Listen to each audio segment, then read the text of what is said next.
Morning, everyone. I'll call the meeting to order. Sorry for the delay.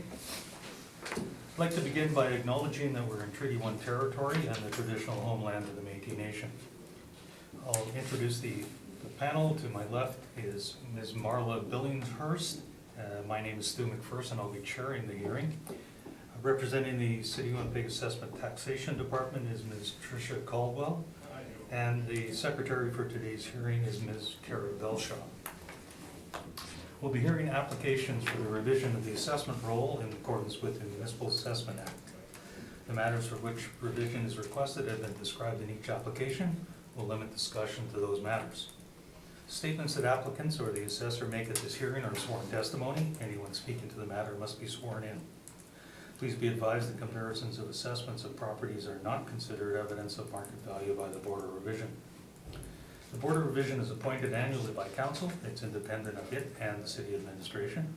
It makes its decisions on the basis of the evidence provided at this hearing and issues a written order that will be mailed to all parties as soon as possible. Please note the Board's decisions with respect to an application may be appealed to the Manitoba Municipal Board if the matter pertains to assessed value or classification, or to the Court of Queen's Bench if the matter pertains to the application of exemptions from taxation. Should you wish to appeal, information on how to do so will be included with the Board's order. With respect to the hearing process, I'll confirm the matters to be addressed with each applicant following the swearing in. We'll then have the assessor's testimony followed by questions the applicant may have, and then the applicant's testimony followed by questions. Each side will have an opportunity to summarize if they so wish. Once all the evidence about an application has been brought forward, the applicant may leave. The process will repeat for each item on the docket today, and the session will close after all the applications have been heard and the Board will deliberate in private and make its decisions. You'll receive the order by registered mail as soon as possible. As information, all public hearings are live streamed, recorded, and will be part of the record. I'll have you swear the parties in, please. Will you swear in? Please state your name. Tricia Caldwell. Do you affirm the evidence you'll present today is the truth, the whole truth, and nothing but the truth? I do. Thank you. Will you swear in the Bible? Please state your name. David Buckingham. Do you swear the evidence you'll present today is the truth, the whole truth, and nothing but the truth, so help you God? I so swear. Thank you.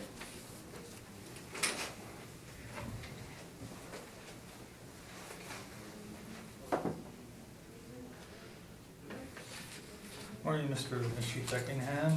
You're here representing the owners of 310 Sterling Line Parkway. The amount of assessed value is all we're dealing with, not classification or liability? Correct. Thank you. Ms. Assessor, there's a preliminary issue on this property, is there? There is non-cooperation. However, in my brief, I failed to include the evidence for that. I have printed a copy of the blank the increment expense mailer that was sent back to us. So I'm not sure if you want. Are you still requesting the non-cooperation? I am, yes. In absence of having the evidence provided? Yes. Okay. Do you have questions regarding what's been stated? Yeah, may I see a copy of the form that you're referring to? Sure. Yeah. So what we were returned. Before we do that, are you accepting this after the fact? Oh, not. I'll start with the objection there, I guess, thank you. That it wasn't an initial grounds that was listed. We had no evidence for that. Any further comments, Ms. Assessor? No, it was written on the brief asking for, however, again, I did not include any evidence. So. Okay, we will have a brief recess and we'll discuss that. I'll call the hearing back to order. First point of order, I guess, is that Mr. Merritt arrived after the fact, so he was not part of our discussion for the non-cooperation. However, he will be for the remainder of the property dealing with And we have deliberated, and our decision is such that we are not going to grant the request by the assessor due to the absence of evidence provided in a timely manner. So having said that, Ms. Assessor, when you're ready, would you please give us your evidence regarding 310 Sterling Lion Yeah. Parkway and read the roll number into It's Okay, roll well. number, oh, sorry. Please. 1-000-641-7600, 310 Sterling Lion Parkway. This is owned by Boardroom Food Services, which is a food distributor for restaurants and hospitals and schools and large properties of that nature. It's located in southwest Winnipeg, around the IKEA area. It's a one-story building built between 2006 and 2009 with wall heights of 38 feet. It's zoned M2, general manufacturing, and has a land plan area of 8.09. We have an assessed value on this property of $12,223,000. This is a 5% decrease from last assessment. If you could turn to page 3, we have you can see some photographs of the subject property. And on page 4, there's just an overhead view of the property. On page 5, we have our cap rate chart.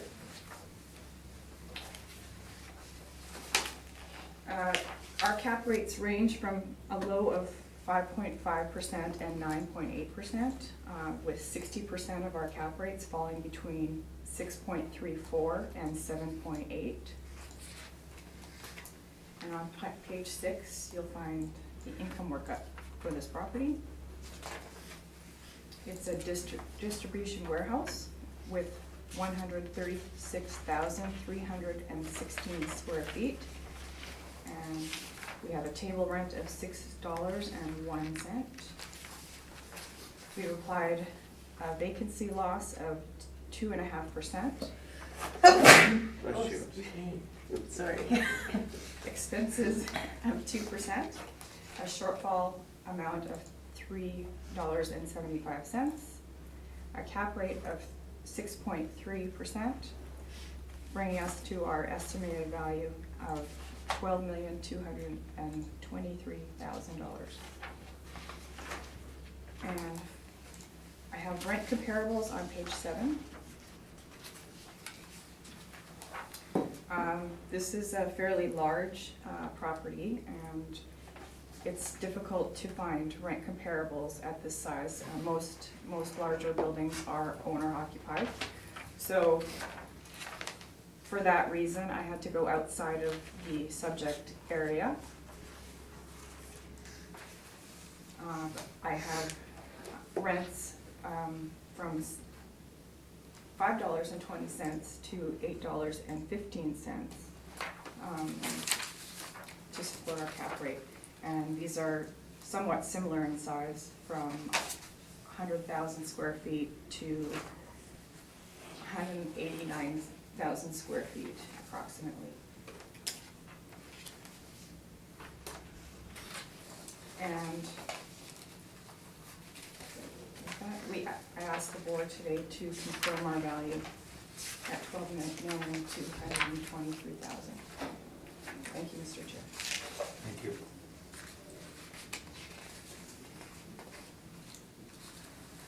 Mr. Nishi-Beckingham, questions for the assessor? Just a couple questions off of here. You stated that the majority of the large warehouses are owner occupied, correct? Yes. Would that be because they're usually built specifically for the owner, and so they have a special design that each owner would want, as opposed to just a general design for a warehouse that could be rented out to anyone?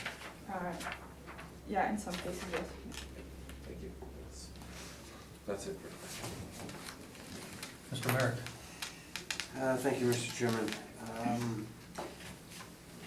You had mentioned about the previous assessment being 5% lower? Yes, What you had stated? yeah. Okay. And, I'm sorry, did you not say this one is 5% lower than the pre, Yes. which is the opposite of what you just stated, was it not? That's what I heard. This 2020, it has decreased 5%. The 2020? Yes. That's decreased. Yes, And this is model driven? it is, yes. Okay. And this, the cap rate is based on the age of the property? Cap rate is based on age, area, and size. Sorry, Did you inspect the property? I did not. I think that's all the questions I have, Mr. Chairman. Thank you. Thank you. Ms. Billinghurst?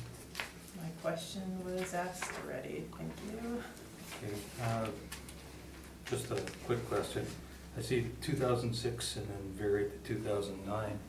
Was there an addition to this property? Yes, yes, the first portion was built in 2006 and then addition in 2009. Okay, but the variant would have no effect on the cap rate that's applied, it would still be in the same age group? Yes.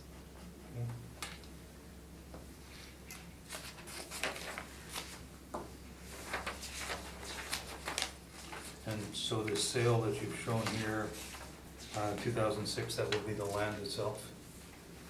Yes. And do you know what the cost to construct was in this property? Sorry? The cost to construct of the property? I don't have that information.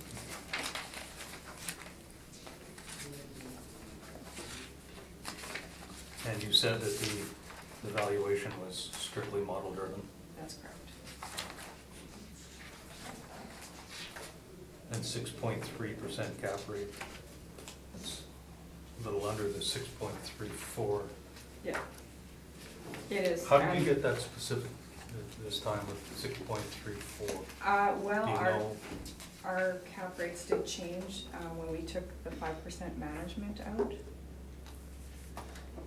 And yeah, they're different cap rates. They're not even like they were before. 6, like to 6 1/4, 6 1/2. So you're saying that by removing 5% you're talking about a non-recoverable? Yes, So by removing that, that affected the cap rate? yes. Didn't affect the rent? It did not affect the rent, no, it didn't.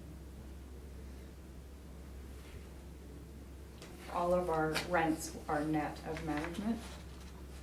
So we're starting with rent net of management.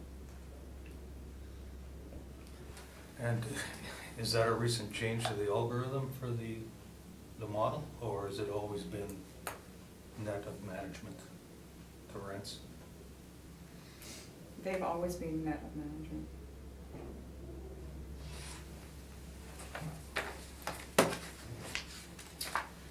Thank you. Mr. Nishi Beckingham, we'll hear from you, please. Thank you. As stated, this is an owner-occupied warehouse. A lot of the large warehouses are owner-occupied, so it's very difficult to come up with a value for it. Just with regards to the addition, if you turn to page 4 of the assessor's brief, the photograph there, it's pretty striking. You can tell where the addition was, so I thought I'd just point that out. You can see the 2 different color roofs, and that's the addition that was put on the back half there. And that addition is just additional warehouse space? Yeah, just additional warehouse Not- space that it's they not put on. coolers or anything of that sort that they provide? It's a partially frozen, they have frozen goods in there as well, so it's a mix of frozen and non-frozen goods. Yeah, added on to it. Yeah, So it wasn't like non-frozen before and now they put in a frozen section, it's just an addition of what they've got extended out. You can see, if you wanna see just from the pipelines on the roof, you can see those are underneath is where the freezer sections are. So, that's where the section is. Okay, and just referring to my brief there, I'll just take you to basically page 4. Because it's owner occupied, and a lot of these large ones are owner occupied, it's difficult to get lease information or do some comparisons there. We did do some benchmarking for what other assessments are and what their overall values per square foot are. The two most comparable properties for food storage is the Cisco Canada, which is a direct competitor to Gordon Foods, and the Co-op, which is the grocery people as well. So that, again, it's a food distribution. Looking at those comparables, comparable number 3, Cisco Canada is a larger property than the subject at 241,000 square feet. The rent utilized for the income approach to value by the assessor is $3.61 versus the $6.01 applied to the subject. And the cap rate used by the assessor is 7% versus 6.3 for the subject. Okay, so I'll Yeah. just caution you at this point, as I mentioned, comparisons of assessments are not considered to be market evidence, but Yes. if you're using it as a Yes. general benchmark. Yeah, then- so we Because we had would to use only it, be yeah. putting the weight on that we Yeah. think is appropriate. Yeah, I understand the board's position on that. Okay. And as I say, that's, if it was easy to value, and we had a bunch of rents, then we probably would be here. The fact that we don't is caused us Okay, problems. so sorry to interrupt, yeah, but I no. just wanted to point that Yeah, out. no, certainly understand that. And that's why we had to do some benchmarks and some general comparisons there. For the grouping as a whole of around $67 a square foot being the assessments. The two main competitors around $45 to $50 a square foot. Then we included some photographs of those comparable properties. Just with regards to the cap rates, we have included the Cushman & Wakefield's cap rate report and the CBRE cap rate report, showing the cap rates ranging from 7 to 7 3/4, or 6.5 to 7 1/4. And we believe that, based on the market studies, the capitalization rate of 7% would be within that range. And it also fits within the range of, in the middle of the range of the cap rate range from the assessor. There.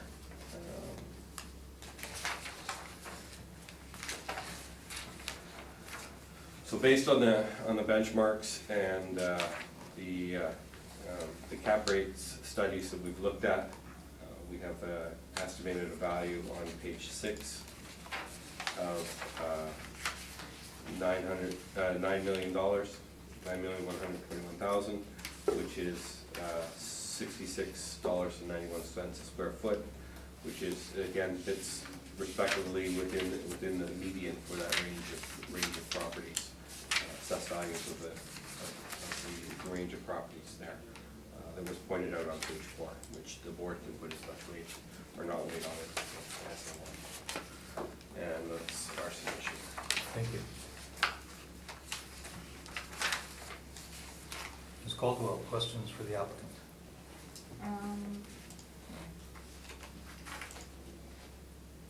So you used assessment values as your comparables. So in essence, you're relying on these assessments that are done by the city of Winnipeg while you don't believe that our assessment is accurate? What we've done sort of a combination of things. We've looked at the assessment and the rents that have been used by the city of Winnipeg and compared it to the benchmark cap rate studies and done a comparison there. And comparing those two, we've come up with a valuation which we think is fair and equitable and represents the market value for the subject. So when you say rents, I'm sorry, I don't understand which rents you're referring to of the subject property. Are they owner occupied or tenant? The benchmark, the main benchmarks are owner occupied as well, so there is no rents available for those.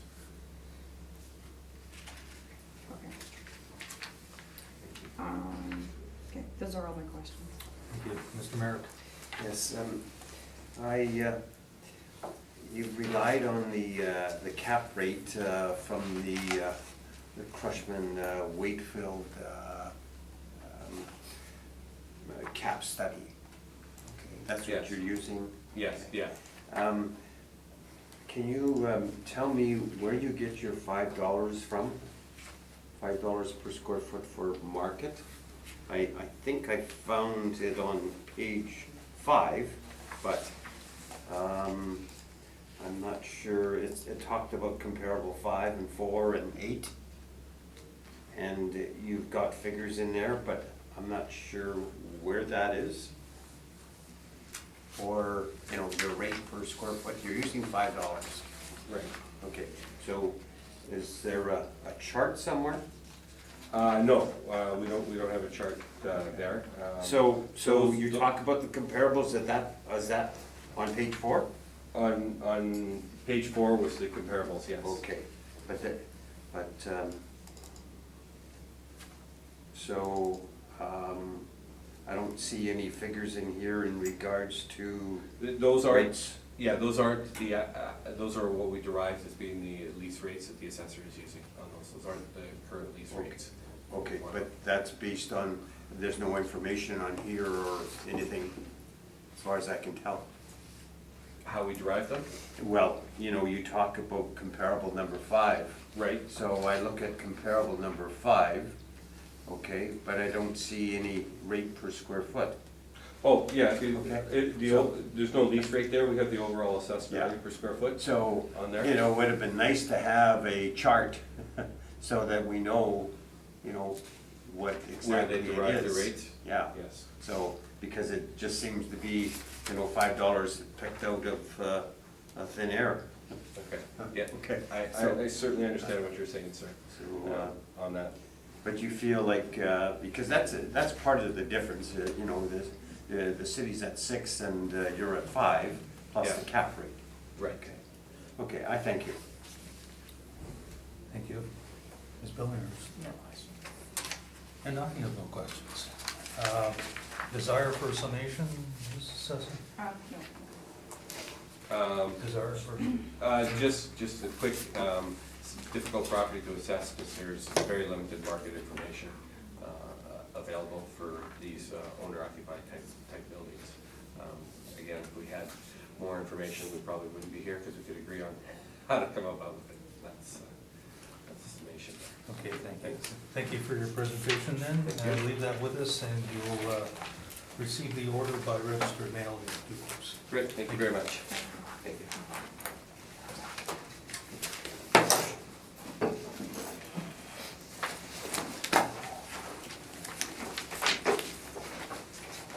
So going forward with Mr. Reimer, this is gonna be, I think, quite lengthy. Before we get started, may I please have a 2-minute break? Certainly. Thank you. Call the hearing back to order. Have you sworn? Oh, no, I'm not. Please state your name. Do you affirm the evidence you'll present today is the truth, the whole truth, and nothing but the truth? Thank you. Morning, Mr. Reimer. Morning. You're here representing the owners for 7 properties, Indeed, and they are all the amount of assessed value we're dealing with? indeed. Thank you. Is there any preferred order that these should be dealt with on your part or the assessors? No. And we'll just go by how they're listed on the docket. So the first property we'll deal with is 72 Rothwell. Okay. So when you're ready, Mrs. Assessor. All right, I have to start by apologizing for not having page numbers in my briefs. Yeah. When I was editing them, I did not notice that. I think 2 of them are numbered, but they're not till the end, the very last one. So I'm going to have to go through kind of page by page. Okay. All right. This is rule number 10001364-100, 72 Rothwell Road. For the roll year 2020, we have an assessed value of $2,656,000. This is a one-story building, built in 1981. It's zone 3, or M3, heavy manufacturing. It has a land to plan area of 6.33. And then we can turn to page 2. You'll see that there was the most recent sale was in 2008 for $2,275,000. I tried to investigate this sale, but I couldn't find anything as far as sales mailers or anything like that. Excuse me. The following pages, you'll see some photos of the subject property, exterior and interior photos. And then there's an overhead view. And then we come to our cap rate chart. Again, 60% of our cap rates fall between 6.34 and 7.8%. And on the following page is the income workup. So we have, this is a rather unique shaped property. We have it assessed as a truck warehouse, just because of the way it's built. It somewhat looks like truck bays, and it is essentially for trucks to park and load and unload. At this property, they recycle used electronics. So we have a leasable area of 34,860 square feet with a rent of $5.68. We've applied a model vacancy loss of 2.50%, expenses at 2%, a shortfall rate of $3.75, a cap rate of 7%, bringing us to our assessed value of $2,656,000. And on the following page, I have some rent comparables. My comps are all storage warehouse comps. A truck warehouse, there's not much similar to this particular property, so I used storage warehouse comparables. But I was looking for lower wall heights because this property does have a lower wall height of 14 feet. And what I found were rents between $4.38 and $7.50. And then I'll just, if I could get you to flip towards the end of the brief. We have our addenda information from the city of Winnipeg. And that just goes through how our cap rates are derived and how we have taken a fresh look for 2020. And in doing that, we removed a 5% management fee that we previously had used in our assessments. Now we previously used 7%.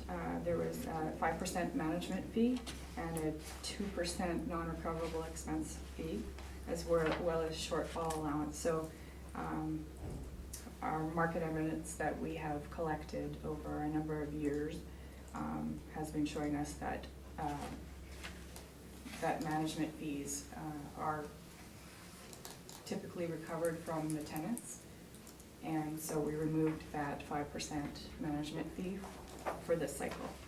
We still do include the 2% non-recoverable expense and the shortfall allowance.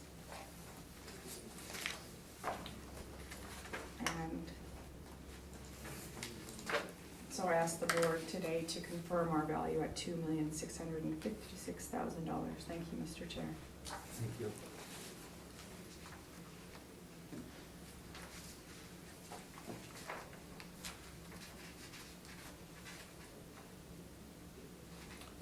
Mr. Reimer, questions for the assessor? Thanks, Mr. Chairman.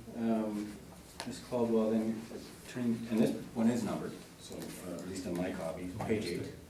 Really? I have page numbers on this one. Oh, do all of you have page numbers? It may be a different property you're thinking of. We'll find No, out. well, I was going through all of them yesterday and none of them were numbered, Okay. so So it's- maybe. it's your page 8, Oh. which is your workup, if your pages are Oh, numbered. okay, well, if all the rest are numbered from now on, maybe I'll just quickly number mine so I can read it. Okay, thank you Well, they're very sort much. of penciled in. Okay, so page 8 is the income It worker. is the income markup, Okay. indeed. Okay, so you've alluded to this valuation, as I understood it, was market, or model driven top to bottom from rent right through to cap rate, correct? That's right. Okay. And now, again, you referred to the removal by the department for 2020, the 5%, previously allowed 5% allowance, correct? Yes, And that is based, from what you said, it's based on the department's perspective that this was, the 5% was management fees, correct? yes, Okay. Now, Ms. Caldwell, so in a triple net, we can agree that in a triple net lease situation, the management fees are typically recovered.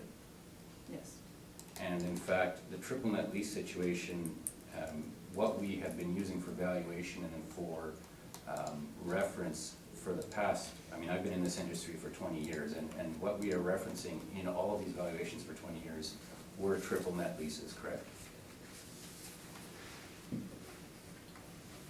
yes, Okay. And so the structure of the leases, we can agree that the structure of the triple net lease hasn't changed for many, many years, as far as you're aware.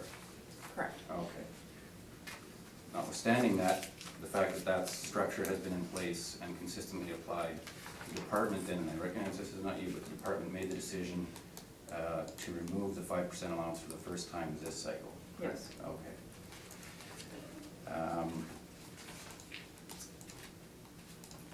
Capitalization rate in this particular case is not an issue, so I'm going to reserve some of those comments for when it is an issue. You know, Mr. Chairman, for the purposes of this hearing, of this property, those are my questions. Thank you. Thank you. Mr. Merritt?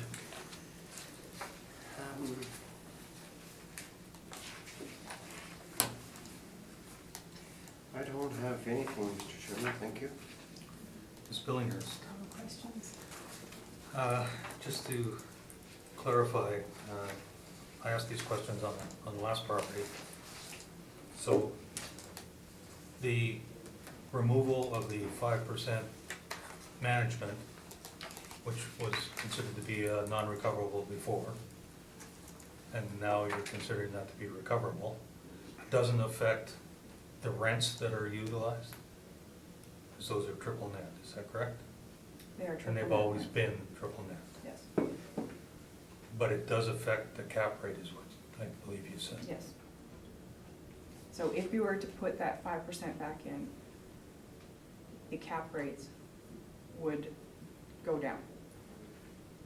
When we remove the 5%, our cap rates increased. And did someone go through those exercises to determine that?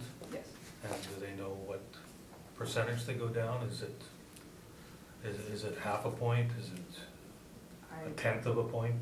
I don't know that. All right, thank you. Mr. Reimer? Thanks, Mr. Chairman. So in this case, what I can confirm for the board's reference and for Ms. Caldwell's reference, there's no debate about market rent in and of itself. So we're using the same market rent. There's no debate on the 2%, which we are calling an other structural allowance from our perspective. No debate on a shortfall rate, and no debate on the cap rate in this particular case. So what we're left with is the vacancy rate that we believe should be applied to the subject and the 5% non-recoverable. So I'll start with the vacancy rate, and our vacancy rate submission is actually contained within our capitalization rate study. It's a combination of cap rate and vacancy. So for the purpose of this hearing, I'll just go through the vacancy information once. Okay. And then with the cap rate information where it becomes under debate, I'll go through the numbers. Yeah, Okay? please do. Okay, so if I could ask the board members and Ms. Caldwell on our capitalization rate study to please initially turn to page 5. And this is where we talk about the existing industrial property supply in Winnipeg and adjacent areas. And I won't go through this in a lot of detail, it's sort of self-evident, but what you can see there is there's a number of industrial parks in the city that have been developed, substantial number of acreage or amount of acreage developed. But what, in the paragraph towards the bottom of page 5, what we did know as of the reference date was that there was going to be significant development and an expansion, of course, of the industrial building space available with the development of the Centerport Canada lands. That was offering more than 20,000 acres of high-quality industrial land and space for both sale and lease within the city of Winnipeg and just outside the city of Winnipeg in the arm of Rosser. So, in fact, with the Centerport lands, there were some properties that were being developed and sold as early as 2012, once the Centerport Canada Way was constructed. So in that context then, on page 6, we've got the map of the, sort of showing the entire Centerport development. Obviously, it's very, very substantial. Then moving to page 7, in addition to Centerport, and what was known by the reference date was that the service parks in the arm of Headingley and McDonald shown there were also coming onto the market or known to be coming on. And the total acreage, as you can see in the chart, there's another 555 acres that was being brought on stream. So in the arm of McDonald, the industrial development that's known as South Landing was nearly sold out after 3 years on the market. The 555 acres shown on that chart represents an increase of about 25% in the industrial land inventory, with another 170 acres known to be coming in 2019. This doesn't include the arm of West St. Paul and arm of Springfield lands, which are considered to be inferior. Over the next 4 to 5 years preceding the reference date, only about 1/3 of the industrial land in the capital region was developed within Winnipeg's boundary. Development of that newer industrial stock would, we're suggesting, pose an additional risk to industrial investment across Winnipeg, and especially those in the old areas. The phrase has certainly been kicked around that with the industrial market that Winnipeg is under demolished. And when you're talking about a lot of these older industrial stock that was sort of 60s, 70s vintage and low wall heights and very dysfunctional, that is going to have an impact on those types of properties.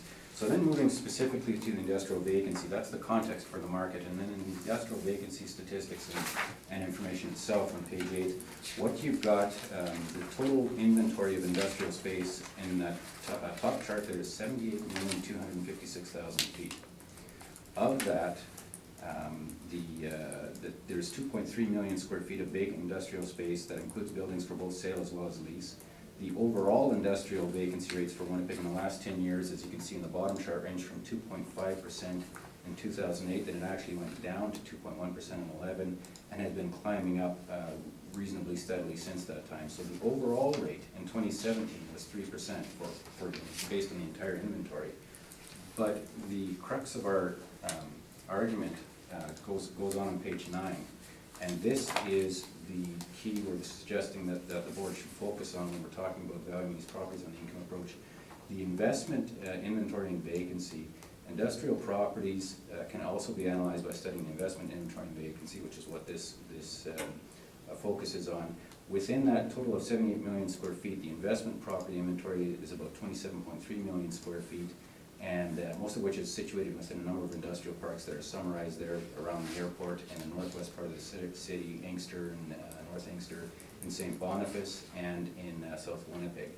So of that 27.3 million square feet, the single-tenant buildings account for roughly 35%, 9.4 million feet, and the multi-tenant properties account for the rest at about 65%, or 17.8 million. And then at the bottom, the investment vacancy rates for both single and multi-tenancy buildings vary dramatically.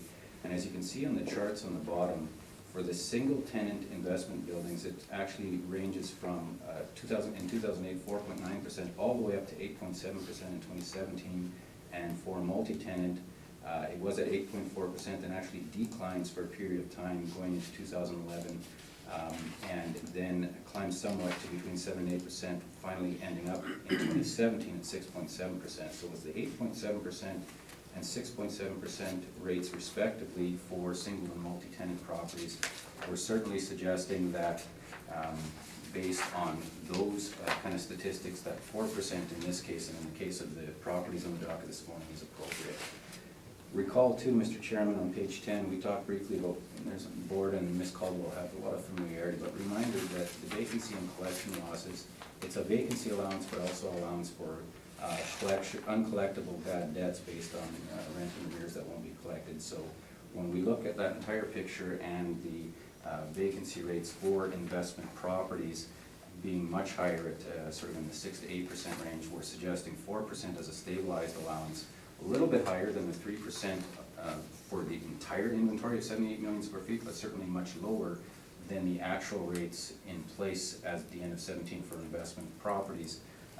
We believe that strikes a very reasonable balance at that 4%. So we're suggesting this morning, Mr. Chairman, for the subject property, a rate of 4% rather than a rate of 2.5% that the department has applied for the subject property.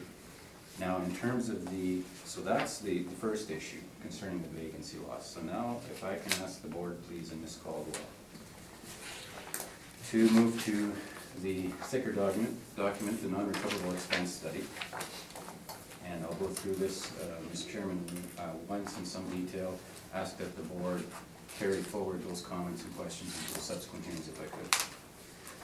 So page 1, and recall my question to Ms. Caldwell regarding the structure of the net leases, and Ms. Caldwell was very forthright in her answers. Fundamentally, and Mr. Chairman, you picked up on it with your questions, fundamentally the net lease structure hasn't changed for decades. It's always been around. Nothing has changed in that environment, but what has changed is the department's view of what the 5% allowance was meant to be, and we were certainly suggesting in no uncertain terms that the current take or the removal of that 5% is not at all reflective of what the allowance was intended to be in the first place. So when you look at page 1, the 5% allowance, what we're saying it is not, this is the third paragraph, what this allowance is not. It's not an expense related to the standard management fees charged by the owner or third-party property manager relating to the day-to-day operation of the property. And there's no dispute on this. These standard management fees are usually recovered in whole or in part from tenants unless the tenants are on gross or semi-gross leases, but as I alluded to, we're talking about in our framework triple net leases, and there's no dispute. We don't dispute this has been in place the whole time. Management fees are typically recovered. But what we're saying is the next paragraph, what this allowance is and what it's always intended to be in our respectful submission. This allowance is a stabilized expense involving a number of typical non-recoverable expenses. That's the key. Non-recoverable expenses related to the proper and competent operation of the property. These expenses that I will be alluding to are virtually never recovered from tenants under any circumstances, whether the tenant's on net lease, gross lease, or something in between. So the statement of the intent of the allowance, and this is going back several years, and notwithstanding Ms. Caldwell's sort of comments from her brief that the department's taking a fresh look at it, with respect, the fresh look is fine and well, except the fresh look has now, in our view, distorted what the 5% allowance was meant to cover. And we believe the continued intent of that allowance should be as shown as stated in the paragraph under the non-recoverable operating expenses from the assessor's own manuals in past years.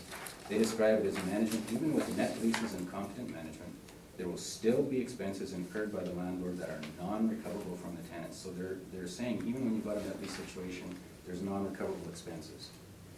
Examples of these are processing payments and chasing bad debts, and of course, as I'll allude to later, there's the most significant non-recoverable expense is leasing commissions. So again, on the 2002 guidelines at the bottom of page 1, in order to estimate the non-recoverable operating expenses, it states certain non-recoverable operating expenses are deducted from the effective market income to obtain the net operating income from the property. Effective market income is a term that hadn't been used by the department, it's used by ourselves in that context, but the current term is effective gross income, and that's what the term that will now be used. But again, turning to page 2, with current lease arrangements, the operating costs in the typical office building are recovered from the tenant. However, even on a net rental basis, there are a number of areas where the property owner must cover expenses. Thus, the effective market income, or in this current terminology, effective gross income, must be reduced by the amount of these unrecoverable expenses to determine the net operating income. And again, the same statement's reiterated under quote-unquote management expense. It says even with net leases and competent management, but there's still additional management expenses incurred by the landlord that are non-recoverable. And that's the intent, and always has been the intent we submit, of the 5%. So again, there's sort of repeating that in the rest of the page too, those same concepts, and I'll leave it with the board to consider. All of the attachments, all of the manuals from which these comments are drawn are attached to these materials.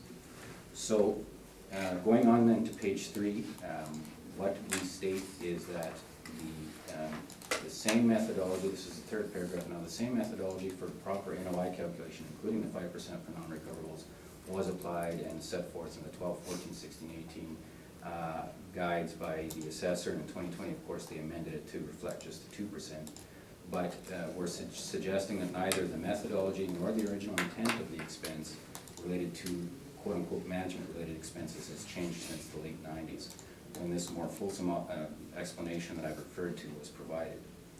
So the valuation principles in terms of what the appraisal commentary is on it is found in pages 3 and 4 of these materials. And in the third last paragraph, there's an excerpt that states the appraiser should also account for non-recoverable expenses, also called non-rechargeable expenses. The most important non-recoverable cost items to be aware of are space marketing costs, which include both tenant inducements and leasing costs, and an allowance for structural and mechanical repairs. The other cost associated with leasing space is leasing fees or commissions, and that's going to be something I'll dwell on somewhat because that's the most significant non-recoverable expense that does occur on a regular basis on a property that's being managed competently. So fundamental to that approach, and the income approach that we're, of course, applying this morning, is the principle of anticipation. That is stated at the bottom. An income approach, an appraiser analyzes the property's capacity to generate future benefits and capitalizes the income into an indication of present value. The principle of anticipation is fundamental to the approach. Anticipation, and it goes on to say, anticipation is fundamental to the income approach. All income methods, techniques, and procedures, all of them, whether you're using a DCF analysis or a direct capitalization, which is what we're doing here, they all have the same principles, the principle of anticipation applying to them. All income methods, techniques, and procedures attempt to consider anticipated future benefits and estimate their present value. The income approach supports two methodologies, direct capitalization and yield capitalization. Yield capitalization is the DCF approach, which we're not using, but direct capitalization is what we're using, and it's the same principles that apply. The principle of anticipation, the calculation of a stabilized NOI based on what an investor is anticipating his income to be, and within that anticipation of what he thinks the income is going to be, he will account in a respectful submission for these types of non-recoverable expenses fundamentally, because to do otherwise would be to overstate and overestimate the net operating income. So we go through in the next several pages some of the commentary from other provinces. Actually, sorry, I should take a step back. There's another quote at the bottom of page 4, from the office property valuation text from the UBC. And the text states, it sort of draws a distinction between operating costs and taxes, which are recoverable, and leasing and capital costs, which are not. And the operating costs, as you see in that paragraph, includes management fees. And again, we're not disputing that. But the leasing and capital costs, which is in the bottom paragraph out of that quote, again states that the most important non-recoverable cost items to be aware of are space marketing costs, which include both tenant inducements and leasing costs, and allowance for structural and mechanical repairs. Now again, moving to page 5, we do quote out of the Saskatchewan manual and subsequently out of the impact manual that the methodology that they're applying. And what the SAMA, that's the Saskatchewan manual, states is the first full paragraph under the heading there on page 5. The operating expenses that are not recovered must be deducted from the EGI to obtain the net operating income, NOI, from the property. Where leases are signed on a net rent basis, the tenant also agrees to pay his or her share of the operating expenses. And then skipping down, even on a net rental basis, this is the last sentence in that paragraph, even on a net rental basis, however, there's two areas where the property owner must cover expenses: non-recoverable operating expenses and vacant space shortfall. Shortfall allowance is not under debate. It goes on to state the EGI must be reduced by the amounts of non-recoverable operating expenses and vacant space shortfall that is typically reflected in the marketplace. So then moving on, and this is the key, moving on to page 6, this is still from the SAMA manual, they talk about what non-recoverable operating expenses are considered.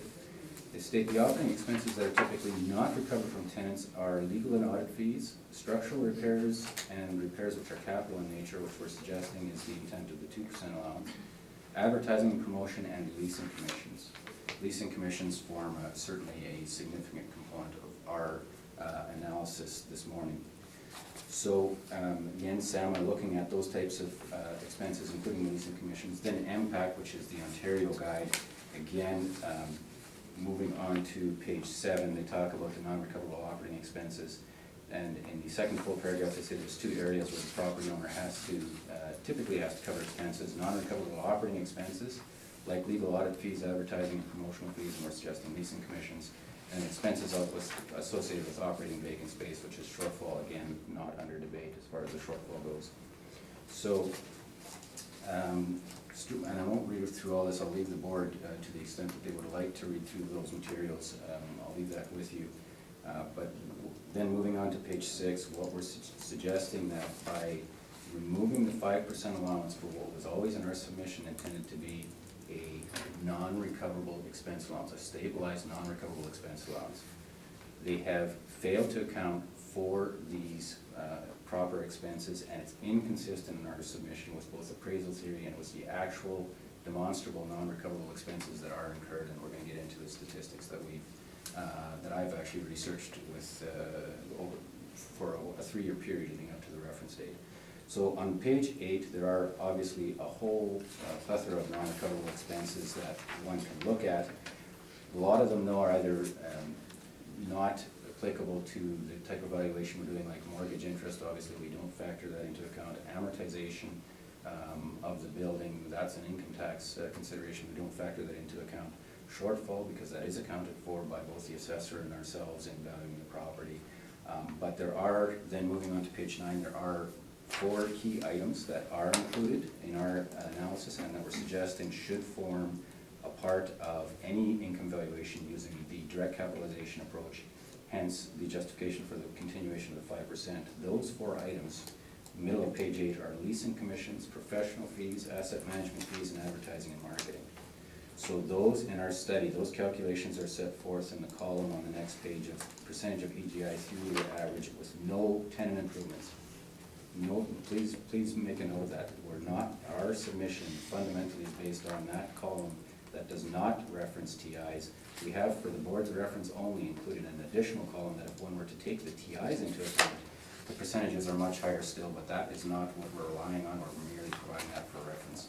So at page 10A, the second last column from the right, the percentage of EGI 3-year average, no TI, that ranges from a low of 2.77% to a high of 31% for the 32 properties. This in turn, these statistics are based upon an analysis of 3 years worth of income statements, taking into account those 4 items that I mentioned.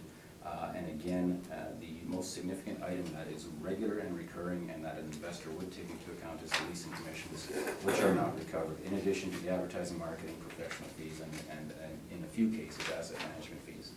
So as you can see there on page 10B, the average of the non-recoverable expense amounts is 7.242%, with a median of 5.75%. As I mentioned, higher still for if one includes TIs, which we're not relying on.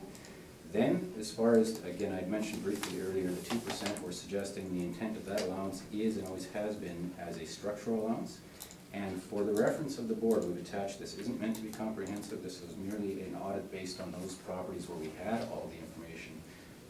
And that audit is on the chart at the bottom of page 10B. It ranges there for the structural allowance or structural expenses, capital expenses that are not recovered from tenants, ranges from a low of 2.81% to the high, very high of 58.9%. Obviously, the property would not be, if you had that kind of expense year in and year out, you'd be much better off demolishing the building and just starting over. But that's just to show the board that can be a very significant range when one looks at the capital slash non-recoverable expenses for structural repairs, and those are not typically recovered at all from the tenants. Now, we're suggesting that 2% is what was intended to cover that allowance. If anything, it seems a little light, but we're not debating whether the 2% should be increased in this case. We're merely asking for the restoration of 5%. So based on all of that information, Mr. Chairman, we are asking for the restoration of the 5% on pages, and I'm not going to go through these in detail, but I refer the board for their reference on pages 10D through 18. These are the details of the year-by-year analysis that was done for each of the properties on that chart in the text of our brief. And it also states the expenses that were identified and considered and included in the calculation. So as you can see on those pages, there's 3 years' worth of calculations, and we believe that the review and the analysis that we've done has been very thorough and very fair, and supports the restoration of 5%. Pages 19 through 22 are the, again, not intended to be exhaustive, but the structural analysis that we've done, or sort of sampling that we had done. Then pages 24 through to the end of the brief are the pages out of the appraisal texts, pages out of the assessor's manual, and the other provincial guides, and for the board's reference, and that's all sort of as the original documents relating to the text in our brief. So, subject to our further discussion and questions, that's our submission concerning the 5%. Thank you. And that will conclude your Indeed, evaluation? as indeed, well? yes, yeah. Thank you. Did you go over your evaluation for us? I did not. May I do so? Please do. Thank you. Okay, if I could ask the board on this call, well, thank you, Mr. Chairman. Turn to page 8, please. So, the rent is, we're not disputing the rent. That's the same as the department's applied. We are applying the 4% vacancy allowance as opposed to the 2.5%. And in the expenses, you'll see the non-recoverable at 5% there. And the cap rate in this case is not under debate at 7%, and it comes in at a suggested value of $2,451,000 rounded, based on those two items that we have set forth there. Thank you. Thank you. Ms. Caldwell, questions for the applicant? Yeah.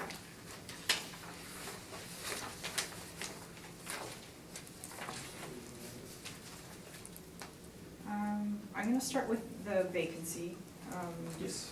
I think it's in your cap rate study. It is indeed. Page 8.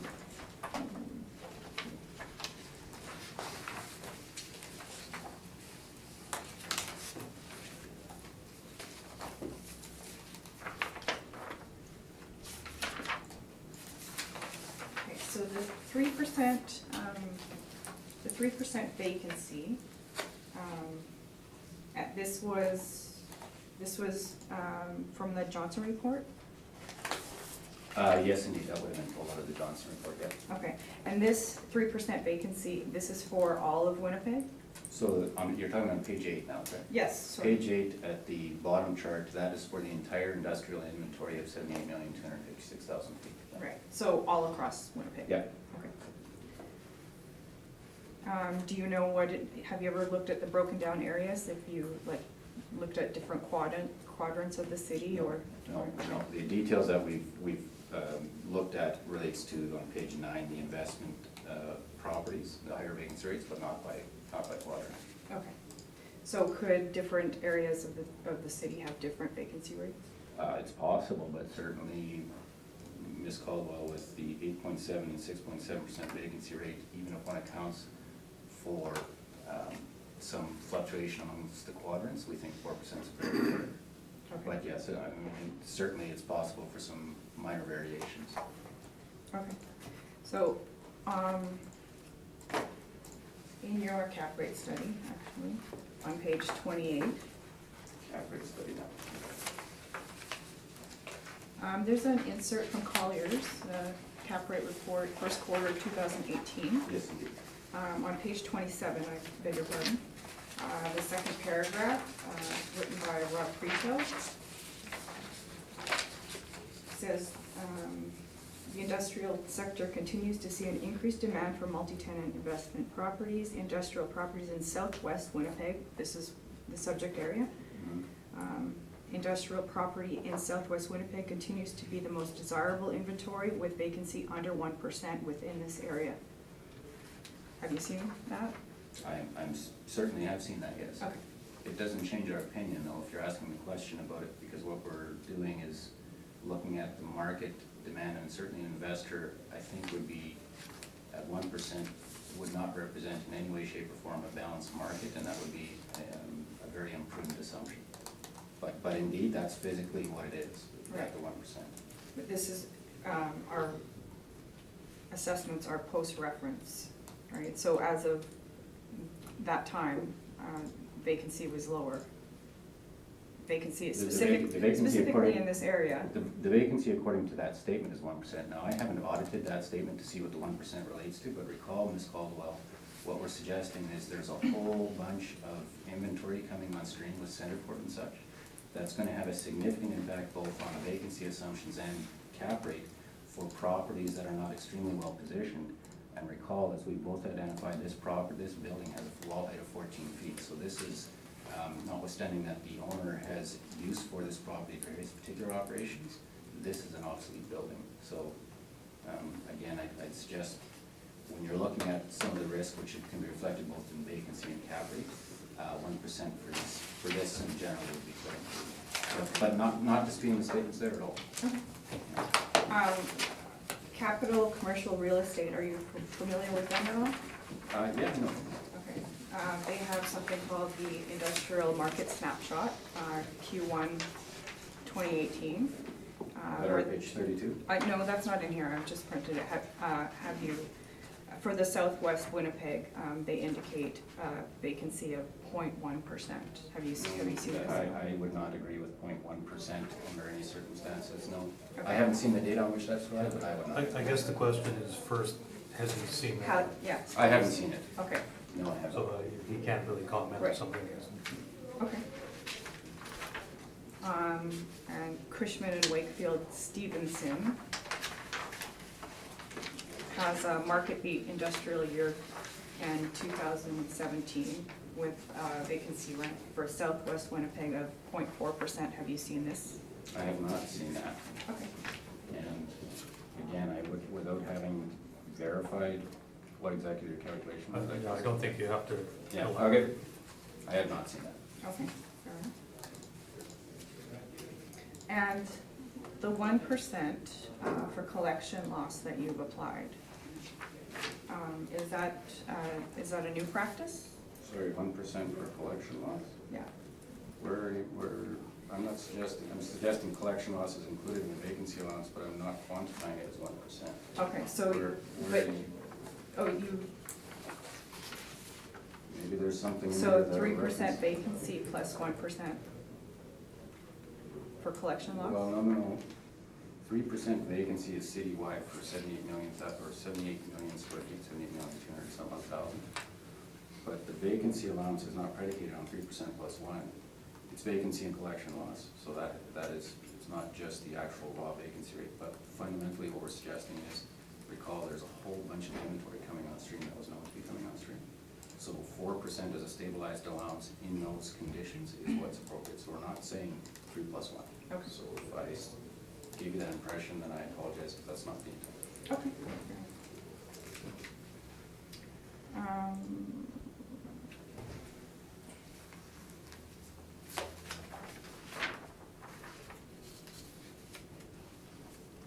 Maybe we can go to your cap rate report again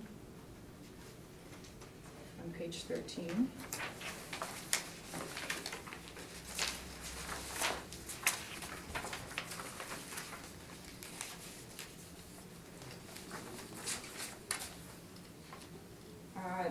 You've listed index number 5, slate portfolio. Do you know how many properties were involved in this? 14. Pardon me? 14? 14 properties? And where did you get that information? There's the information that we have on that transaction, Mr. Chairman, is located at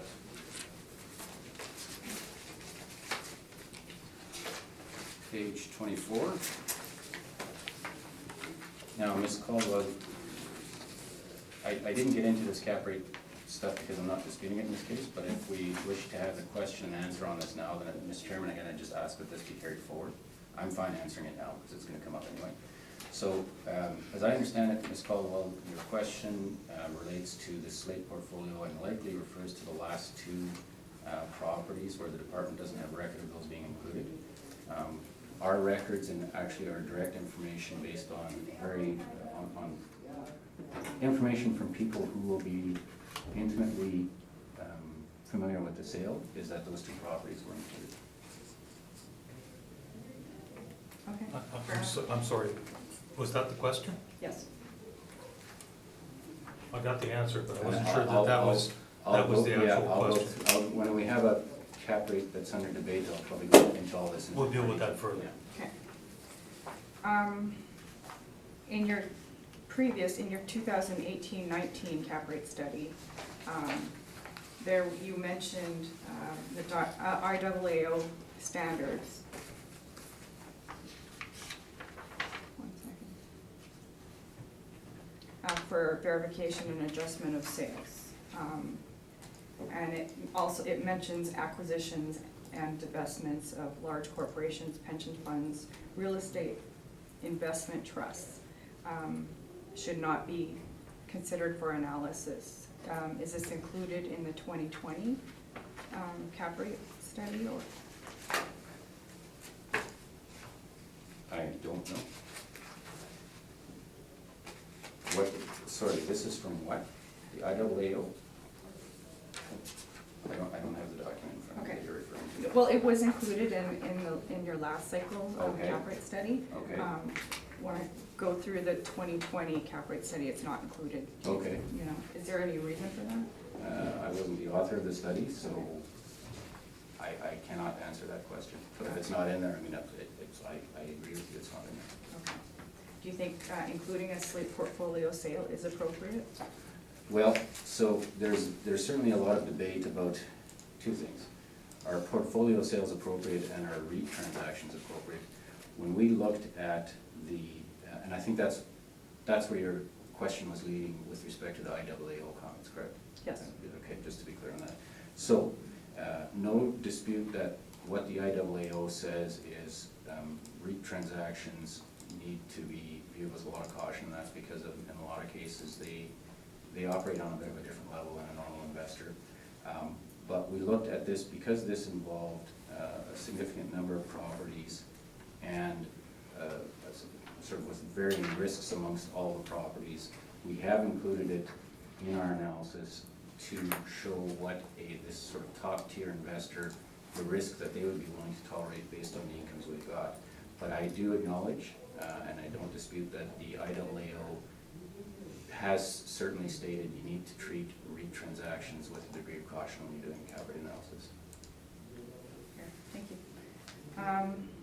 I just want to address a couple things from your non-recoverable expense study, and I have some rebuttal evidence for that. Okay. Would you show the rebuttal evidence to the applicant first, please?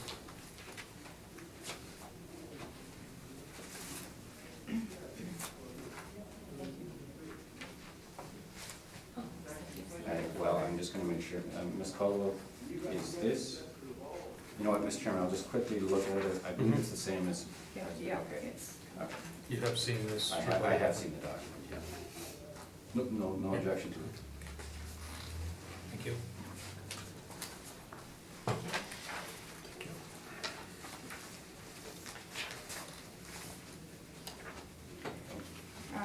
So, before you begin with your Sure. rebuttal package, have you asked the rest of your questions that you wanted to ask? yes, yeah. Okay. Please proceed then. I'm not going to read this. I'm just going to go through a couple points. This document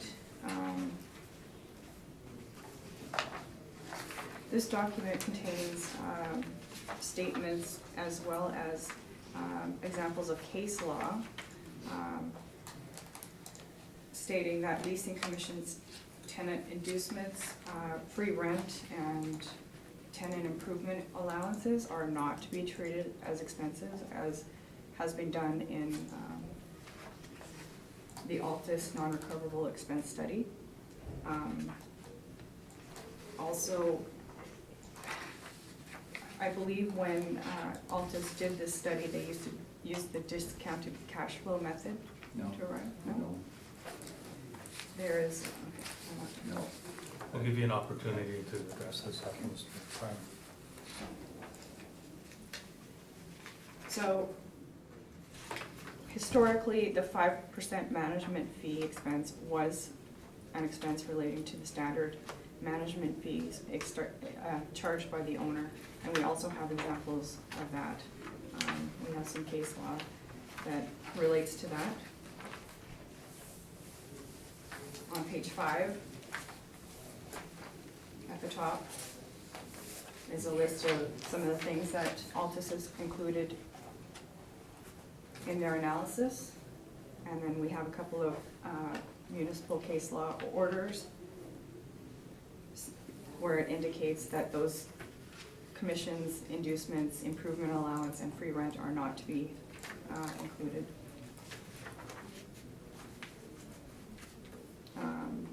And the following pages have the same, 6 has the same thing.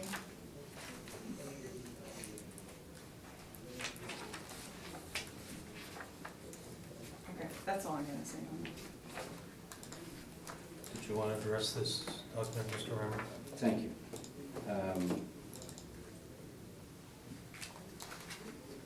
Ms. Caldwell, you've referred to a number of, in these materials, you have a number of municipal board cases. So, are you familiar with the municipal board cases that the department's given you with this brief? Yes. Okay.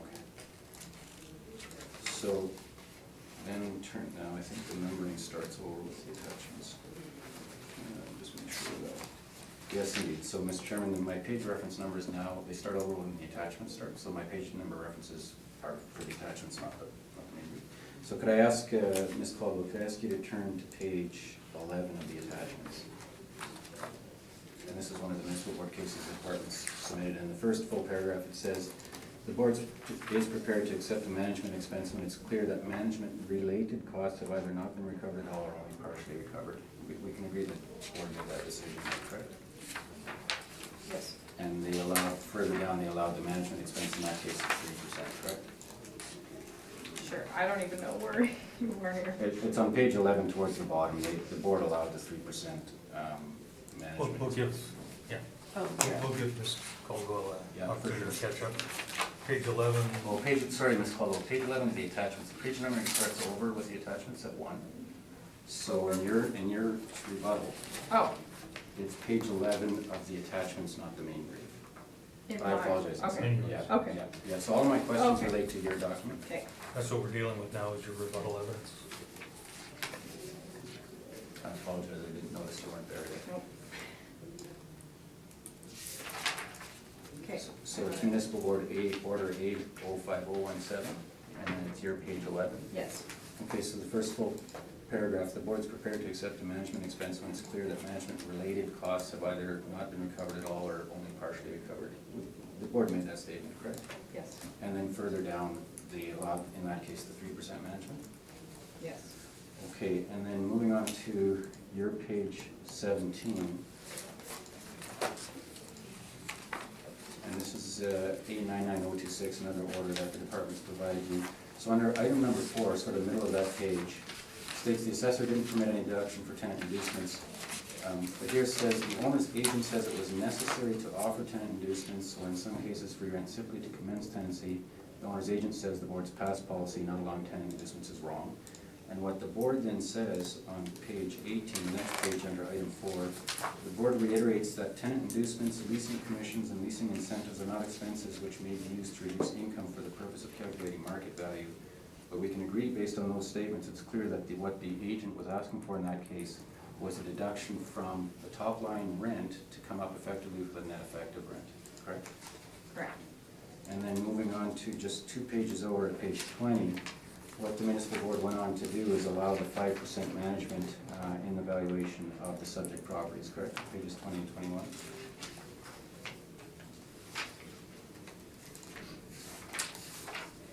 Correct. Okay. Could I ask Ms. Caldwell, could you turn to page 36 of your attachments?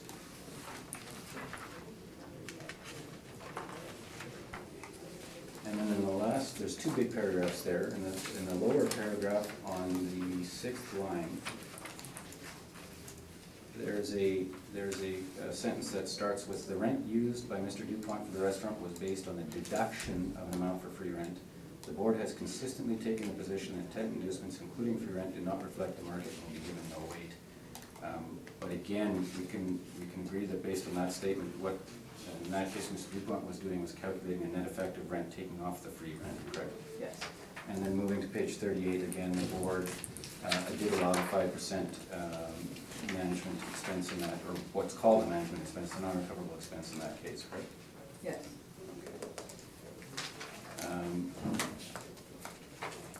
Now on the main text, now not the attachment pages, but the main text on your page 6, and perhaps this distills the department's position.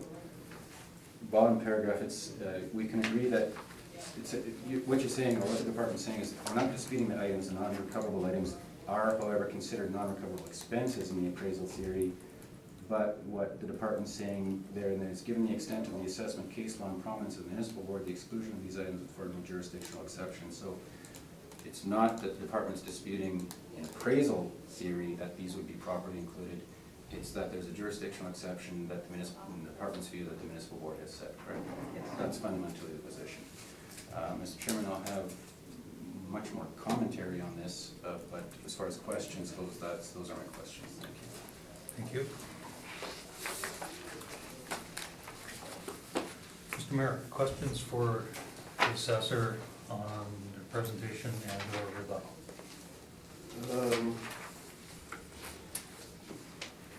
Well, actually, no, I'm sorry. The questions should be the rebuttal for the assessor. We'll deal with that first. If you have any questions or concerns regarding the rebuttal. No, I don't. Okay, then we're actually, Ms. Millenhurst and I am, so we're actually dealing with Mr. Reimer. Mr. Reimer's Mr. Reimer's presentation. presentation, correct. Okay. Do I then summarize my submission on the rebuttal after the questions? I'm sure it's a little work. Yeah. Okay, that's fine, that's fine, because the reason I say that, ask that, You Mr. may want to Chairman- change it as a result of the questioning. Okay, that that- arises. yeah, no, that, absolutely, I'll prepare, or I'll make my submissions concerning this rebuttal after question, sure. So, Mr. Chairman, are we dealing with? We're dealing with the his submission. presentation, Yep. and we're dealing also with the non-recoverable expenses? Yes. But that is part of his presentation. Okay. So, in regards to your presentation, you're using the same gross revenue? Effective gross Okay, revenue, yes, yeah. the same market net income. The only yes, difference is you're at 4% vacancy, Indeed, and the city's at 2.5%. And you are talking about the non-recoverable 5%. yes, And your cap rate is exactly the same. indeed. Okay. So, I just want to talk about the non-recoverable expense study. And in regards to the vacancy, in your presentation, because we're all over the place, but who compiled the statistics for the vacancy rate? Your office? Okay, so sorry, so that, Yeah, because that's forget- part, yeah, it's part of, it's not part of this. This does not in any way deal with the vacancy rate, but the I thought it- vacancy. okay. It was in Ca- your capitalization? Indeed, yes, Okay. indeed. But it was part of your presentation, Yeah, right? absolutely, Okay, yeah, yeah. okay, so, we're, the city has probably got lots of statistics in regards to vacancy rate and concluded for the subject property 2.5%. Mhm. And you are going, you provided statistics in regards to a 4% cap rate. Vacancy rate. yes. Vacancy rate, Yes, sorry. yes, yes. Okay. And that was compiled by your office? Indeed. Okay. And, yeah, So page 8, now I'm on the cap rate study, which includes the vacancy discussion. Yes. Okay. Okay, page 8. Recall, Mr. Chairman, this is actually very, very precise statistics prepared, and this is, Wayne Johnson has been doing this for many, many years, very experienced and knows the inventory in the various sectors well. So fundamentally, if you recall, Mr. Chairman, Mr. Mayor, to your question, the basic statistics we took from the Johnson report year-end 2017, 3% overall, and this is on page 8 in the middle, the 3% overall for the entire 78,256 square feet. But fundamentally, the reason we're not suggesting 3 but 4 is because if one looks at the on the next page, if one looks at the investment properties, the vacancy rates are much higher, 8.7 and 6.7 at the end of 2017. And even a bigger factor still is all of the industrial product. In those previous pages we talked about Centerport and such, all the industrial product coming on stream, which we're suggesting would most certainly have an impact on the overall vacancy going forward. Recall that what we're suggesting fundamentally in the direct capitalization, any income valuation, but in the direct capitalization approach, the principle of anticipation. And so if I'm an investor as of April 1/18 and I'm seeing all of this property coming on stream at Centerport, and I'm looking at the overall inventory as it is in Winnipeg, while there may be certainly some absorption based on additional businesses coming in, there's a whole lot more, in my submission, a whole lot more coming online than the market is going to be able to absorb in the near term, and therefore the vacancy rate we're suggesting in all of that context would be closer to 4%. So it's a combination of those items that are in here, Mr. Chairman, Mr. Mayor. Okay. So going to non-recoverable, Yes. there's a lot of work to doing these reports, Indeed. okay? And so has your company done any presentations to the assessment department? To the assessment department? Yes, yes. Not other than through these hearings, no. Okay. So why wouldn't they go that route? Well, Mr. Chairman, the Or quick is this answer, the way to go? Mr. Chairman, the quick answer would be, until the assessor unilaterally made the decision to remove the allowance, this wasn't an issue. This has Yeah. just become an issue in the Yeah. last couple of months. Yeah. So that's, Okay. this is the So form this that is we're- the initial stage of it? Exactly, this Okay. is the form that we're certainly able to present our concerns. Okay.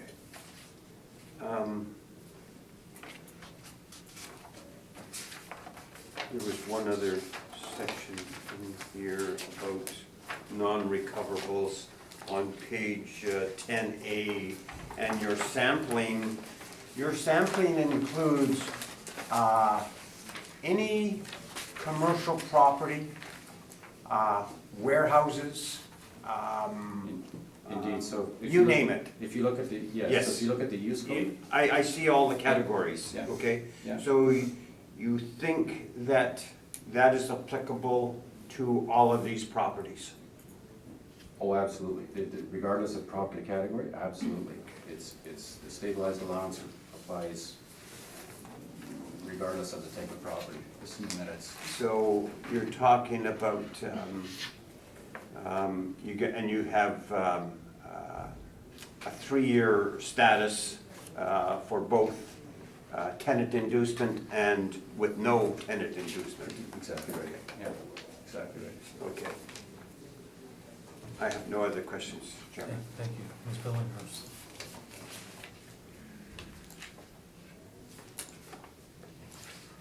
There's a whole lot. No, I don't have any questions right now. I guess first I'd like to follow up on Mr. Merritt's last question. It's your contention that an office building and a warehouse and a neighborhood strip would all have the same amount of, They would, in terms of stabilizing, so, two-part answer.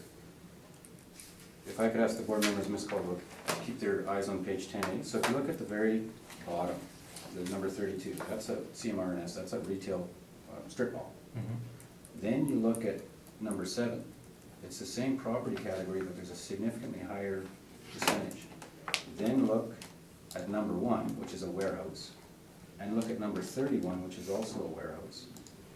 Very top and nearly the very bottom. So it's not property or industry sector specific, but what it is in any given year, if you've got the most extreme example is this. You've got a single tenant building, the lease is coming up for renewal, and you're trying to secure either a renewal or a new tenant for the building, while you're going to be paying a very, very, very significant amount in leasing commissions, and that is going to be reflected in a very, very high percentage for the 1 year. But there's a reason we didn't just go 1 year. This was why we're trying to come up with a stabilized amount. In any given year, the leasing commissions, and for that matter, all of these, advertising, marketing is usually pretty constant, but professional fees can vary, and certainly leasing commissions can vary a lot. So some year, in 1 year, you could have it at 18, 20, 30%, and 1 year it could be 0. So that's why what we attempted to do in this chart, and that's why we've given the board the benefit of the backup information, is to go year by year, showing that, yes, it fluctuates year over year, but when you look at an overall stabilized average, quite bluntly, we believe the department had it right before this cycle. It was a non-recovered relating to these types of expenses, and 5% is almost certainly, it's consistent with our research, that's an appropriate stabilized allowance. So, not property specific, not industry specific, but it does fluctuate year over year. Significantly, can fluctuate significantly. Okay, and on page 9, you've got your study of selected non-recoverable expenses, Yes. and you've broken that down into 4 bullets: leasing commission, professional fees, asset management fees, advertising, and marketing. Yes. What's your definition of asset management fees? Asset management fee is an additional fee above, it's not a property management fee, it's a fee for, these are the sort of the financial experts that make strategic decisions relating to a property, when to buy, when to sell, when to put in a huge capital investment because it's going to help them either maintain or increase their market share. So it's very much a strategic decision making based on financial and market analysis. So not every property, certainly, in fact, there's very, very few of our properties that we studied that had asset management fees. But where there were asset management fees, we included it, and that's the nature of that fee. Okay, and when I look at your income workup on page 8, Yes. you've got non-recoverable at 5%, which I'm assuming would be these 4 categories. A stabilized amount relating to those 4 categories, indeed. And then you've got an other at 2%. Yeah. So what is your definition of other than? Structural. On page 10B, and again, this wasn't meant to be comprehensive, but it's meant to, in our respectful submission, meant to be fundamentally a structural allowance. And again, it's we think a little bit light, but the difficulty is this with the structural allowance, and Mr. Chairman, you'll appreciate this, when you've got a capital cost or a structural work, it's not hitting the income statement, it's hitting the balance sheet. And so if you don't have the balance sheet, or if the taxpayer is not choosing to report on the assessor's form, because if you recall in the assessor's I&E form, there's actually a separate category in the second page of the income form, a separate category for capital costs, where the owners have actually used that form and put numbers in there. It's either in that scenario or in the balance, where we have the balance sheets that we get this from, but other than that, you wouldn't even see them because they're not hitting the income statements. So the 2% in our submission is intended to reflect those kind of structural allowances that will not show up, except to a very minor degree, in the income statements. The only theoretical, it's not very often, but the only theoretical way that structural type expenses would show up is by amortization, which we specifically do not include. But that's why we're saying the 2% seems to be a bit light where we have the information, but we're not disputing it. And you're breaking it out strictly because it is a structural, it's not necessarily a non-recoverable? We haven't changed the categories in our submission. If one wanted to take the total of the 2 and 7, okay. And say but- 7% non-recoverable. Okay. And finally, on this vacancy issue, you've stated that it's something that's anticipated but not necessarily yet realized with the influx of all the upcoming inventory being flooding the market. You're saying that it's anticipation, so that's why it's a 4% vacancy rate that you'd consider. Would that not be something that would more rightly be covered in a cap rate versus a vacancy? That's very fair. One could account for it either way. I guess there's two things. So the quick answer is yes, absolutely, you could account for that in risk. What we're suggesting though is, so our capitalization rates, there'll be some that are under debate, and certainly we're suggesting that those rates are predicated on what you'll see in our cap rate study, which again, I haven't got into because it wasn't under debate here, but we've used 4% for those transactions near the reference date. And the 4% is what we believe is appropriate. The baseline being 3 for the entire inventory, higher for the investment inventory. And so what we've chosen to do is take a slightly higher vacancy allowance. But if one were to keep it at 2.5%, which we believe is too low, that would warrant a further uptick in the cap rate. So if this board were, for instance, inclined to use 2.5% for the subject, I'm suggesting our cap rate assumption would be closer to 7.25. But that's not the methodology we used. That's the effect of it. Okay, thank you.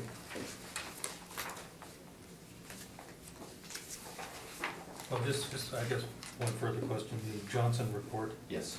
Do you know how many properties are included? I know it states what the square footage inventory is and whatever. Do you know how many properties The number of properties. that he actually analyzes? I do not know, but I can say with a high degree of confidence, he's tracking the entire inventory, but as far as the number of properties, I don't know what the number is. I don't know what the number is. Thank you. Ms. Caldwell, summation? Not necessary. Mr. Armour, summation? May I just present a summary on the rebuttal now? Certainly. And if there's questions arising, happy to answer them. So, Mr. Chairman, recall my questions. I'm not going to go through the detail, but at the bottom of page 6, the department's fundamentally this whole, and I apologize, Mr. Mayor, because this is a thick document, just all distills to a very simple debate. The department is not disputing that a non-recoverable, stabilized non-recoverable expense is appropriate and would be used in typical appraisal situations. We are not disputing that under a typical net lease, management fees are recovered. We're all agreed on that. So where this debate comes in is the department says we've got a jurisdictional exception. We're saying, no, that's not what municipal board cases actually say. And when one looks at the positions that were taken, there's no jurisdictional exception, therefore we should follow the 5% as the non-recoverable stabilized allowance based on the information we provided. Recall my questions with respect to the municipal board cases. In those cases, the applicants were seeking net effective rents, and specifically, we are not doing that. We're not suggesting that this board start to, or making submissions and ask this board to start to take NER calculations. That's not what we're doing. What we're saying is, there are a number of expenses, leasing commissions being the most prevalent, that certainly based on our review result in the conclusion that this non-recoverable 5% stabilized allowance should be restored, and that these are certainly expenses that an investor would take a look at and would calculate when they're using the direct capitalization approach. So it really comes down to just understanding what these municipal board decisions, the positions were being taken, which is NER calculations, in which we're not disputing that either. We're not calculating NERs. We are certainly saying the 5% non-recoverable allowance to the assessment department, you had it right, and now you're overstating the NOI calculations. What we'll see, and this was alluded to briefly, but what we'll see when we come to a debate at the cap rate, if the board is inclined to not include the 5%, and I guess that does have relevance to this this appeal, if this board is not inclined to apply the 5%, then my request would change relative to the cap rate. And Mr. Chairman, you asked about the quantification of the 5%. I can tell you with a high degree of certainty, because I've run through these numbers, the range, the cap rate adjustment, it's somewhat specific to the rest of the valuation, but in very there's a very defined range, and it's between 36 and 39 basis points. That's the uptick. So if this, I guess I would suggest if this board is not inclined to go with our 5%, I would ask that our cap rate be adjusted, and similar to the vacancy, but in this case very specifically, I'd ask our cap rate to be adjusted to something in the range of 7.35%. That would reflect the removal of the 5%, and that would be consistent, as you'll see later this morning, with our, whatever it is, our capitalization rate, where we have included the 5%. all our rates are predicated on the 5% non-recoverable being included, so if it isn't, it has a very, very, very significant effect. Thank you. Thank you.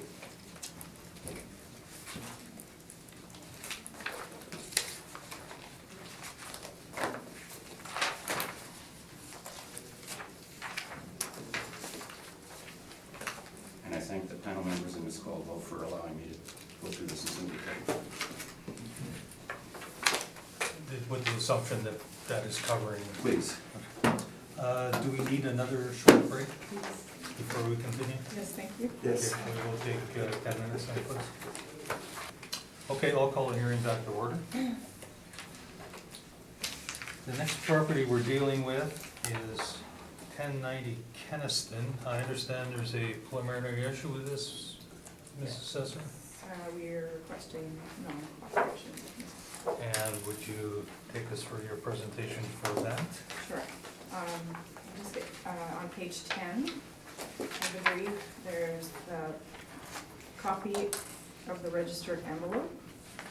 Ms. Caldwell, I think that's 11, at least on mine. Is it? On mine. Yeah, on 10 I have addendum. Yeah.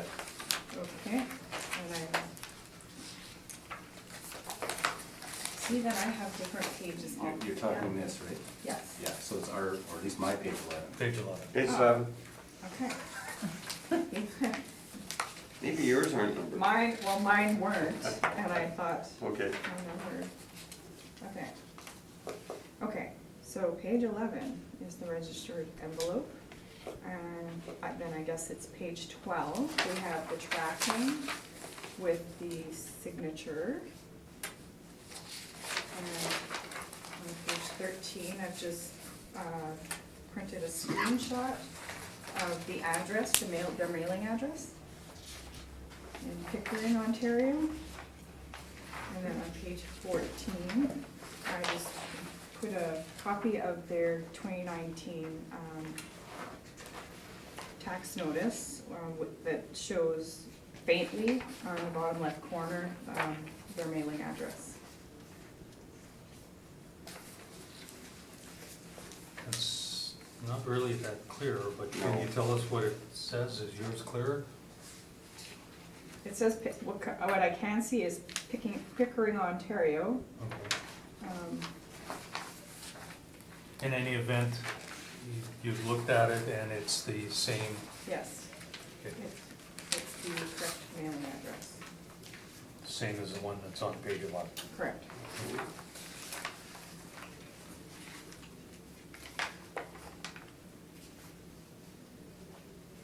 And is that your presentation? Yes, right. Mr. Reimer? So, Mr. Chairman, I've made inquiries with my client, and I can neither debate nor refute. I don't know if the assessor's position is valid, certainly from what Ms. Caldwell has presented. I have nothing to provide this board in reply. So with that said, then I'll ask the board to make its determination. Questions or concerns from Mr. Merritt regarding this? So, Mr. Reimer, you've got, I noticed that they did comply the previous year. They did, according to the department's Yeah. records, they Yeah. did, yes. Yeah. So, when you talked to your client, what did they say? You know, They were unable to provide me with any information that would shed light on what happened to the 2017 return. Because what's I believe the department's position is, it's because the 2017 wasn't responded to, if I understand this correctly. Yes. And I haven't been provided anything one way or another Okay. on this, so and they have no knowledge of it, but. Well, investigations are continuing as to Okay. what happened, and that's Yeah. why I can't, I don't Okay. want to leave this board with the impression Okay. that, other than that, yeah. Yeah. Okay, I thank you, Mr. Chairman. Ms. Billinghurst, questions or concerns regarding this request? No. Okay, in that case, I will ask the assessor and the applicant to leave the chamber briefly, please.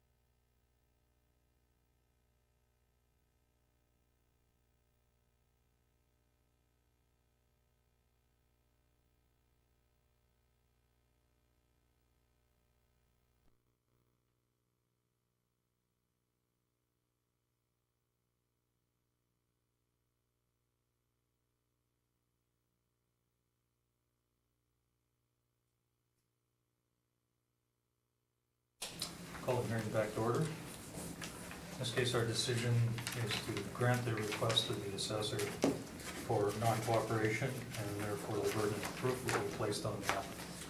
Mr. Chairman, we'd like to request a confirmation of the present assessment under 54-1 at this time.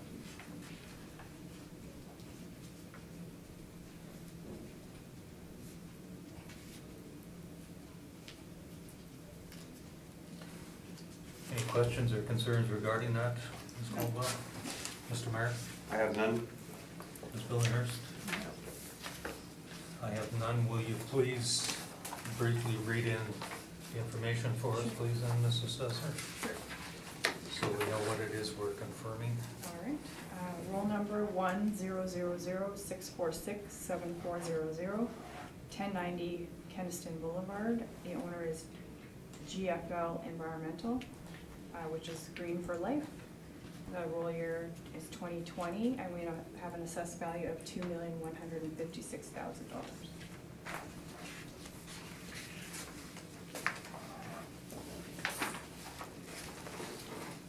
Thank you.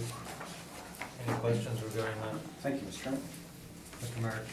None, thank you. Ms. Billinghurst? I have no questions. Thank you.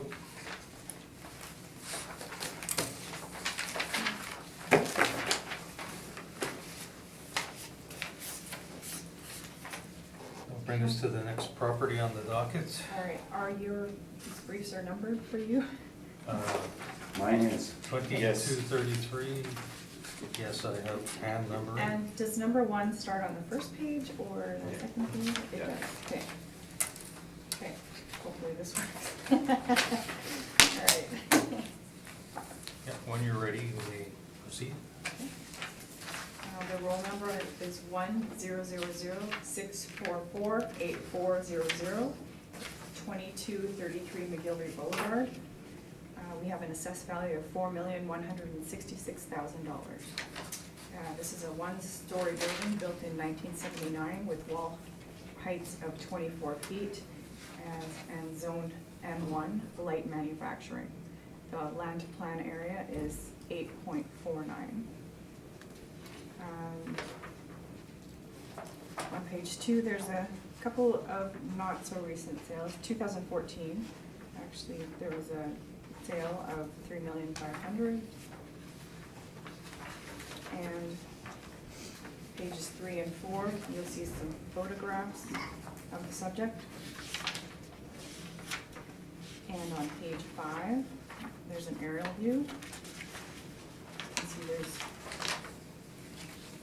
some surplus land in the back. And on page 6, we have our cap rate chart. Again, 60% of our cap rates fall within the range of 6.34 and 7.8%. And on page 7, in our income workup, we have a total leasable area of 29,620 square feet. The overall rent is $8.81.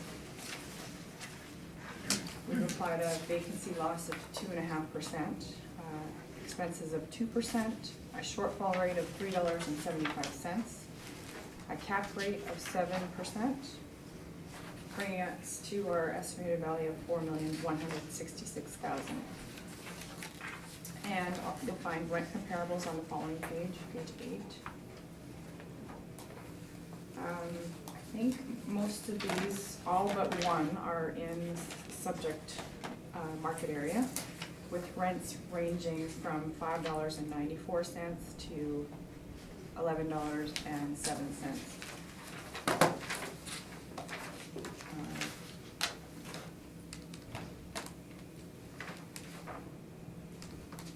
We asked the board this morning to confirm our value at $4,166,000. Thank you, Mr. Chair. Thank you.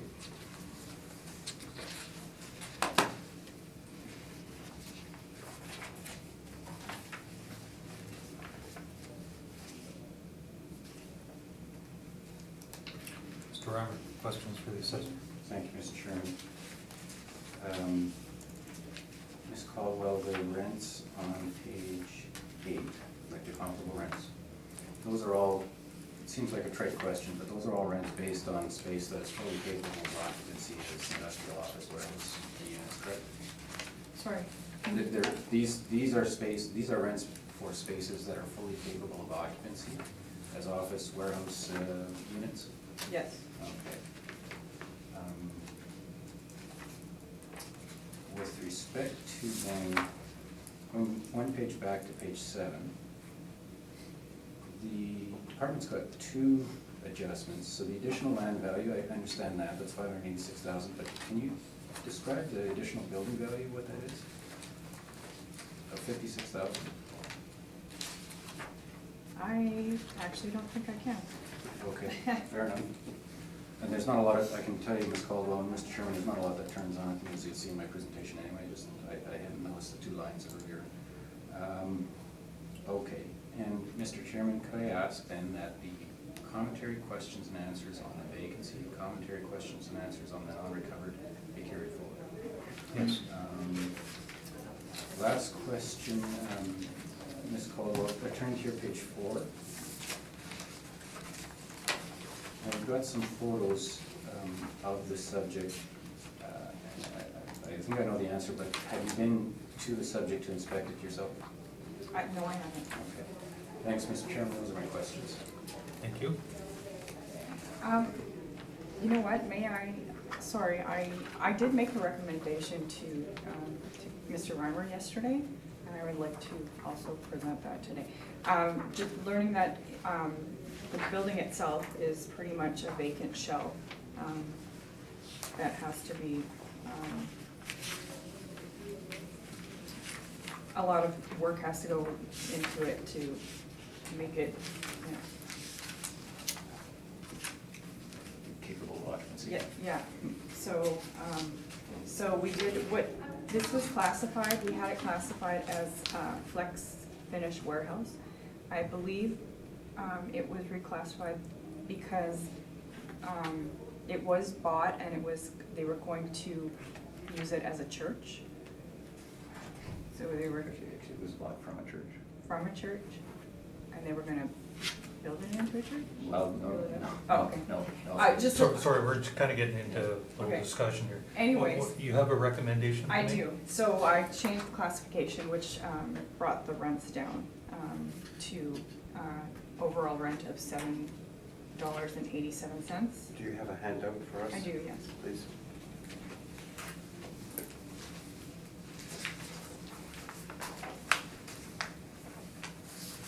Thank you.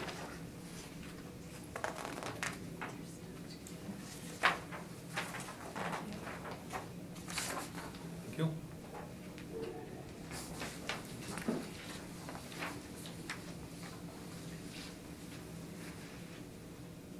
So your recommendation is $3,783,000 based on reducing the overall rent, Yes, correct? And that you would like to put that forward. yes.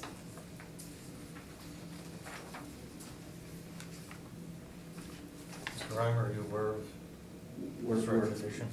We're closer, but I'd still like to proceed, thank you. By all means, go ahead with your question. Thanks, Mr. Chairman. Oh, I'm sorry, so the questioning, we're done, I can proceed. The issue in this case, as Ms. Caldwell, as sort of alluded to it, Ms. Caldwell's identified, is primarily actually physical conditions. So I'm gonna start. Well, actually, we're not. Oh, okay, that's, okay. That's what I thought. Sorry, I had heard you say I could proceed, but no, I have no questions on this. No question. Mr. Mayor? I just have one question. The cap rate that is used, 7%, has that been modified in any way? Not that I'm aware of, no. Because normally, I guess, we see some oddball figures like maybe 6.6 or something like that, so Right. this is applicable to the property? Yes. Okay, thank you. Questions? Ellen Hurst? No questions. I do have a couple. You didn't touch on the additional land? Did you? I didn't because he didn't have any issues with that. So But we do can have. you just tell us what it is so that we know what we're dealing with? sort of. Not really, to be honest. Okay. Uh, So it was discussed with the applicant? It wasn't discussed, they just had agreed. I don't like saying this on camera, but I've been out of the office for the last couple of days when I would have been preparing for this, so unfortunately I did not look up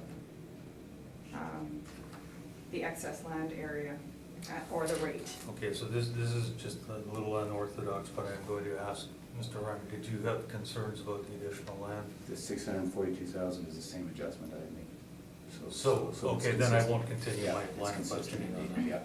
yeah. And I believe you talked about the additional building value of 56,000. You weren't able to No. pinpoint what that was.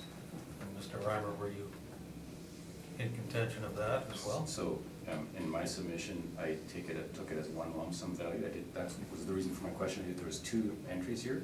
I'm just, for the purpose of this hearing, Mr. Chairman, I'm just making an overall adjustment Okay. of 642, so we're good. Okay, so I won't continue Yeah. on that Yeah. line on it. Yeah.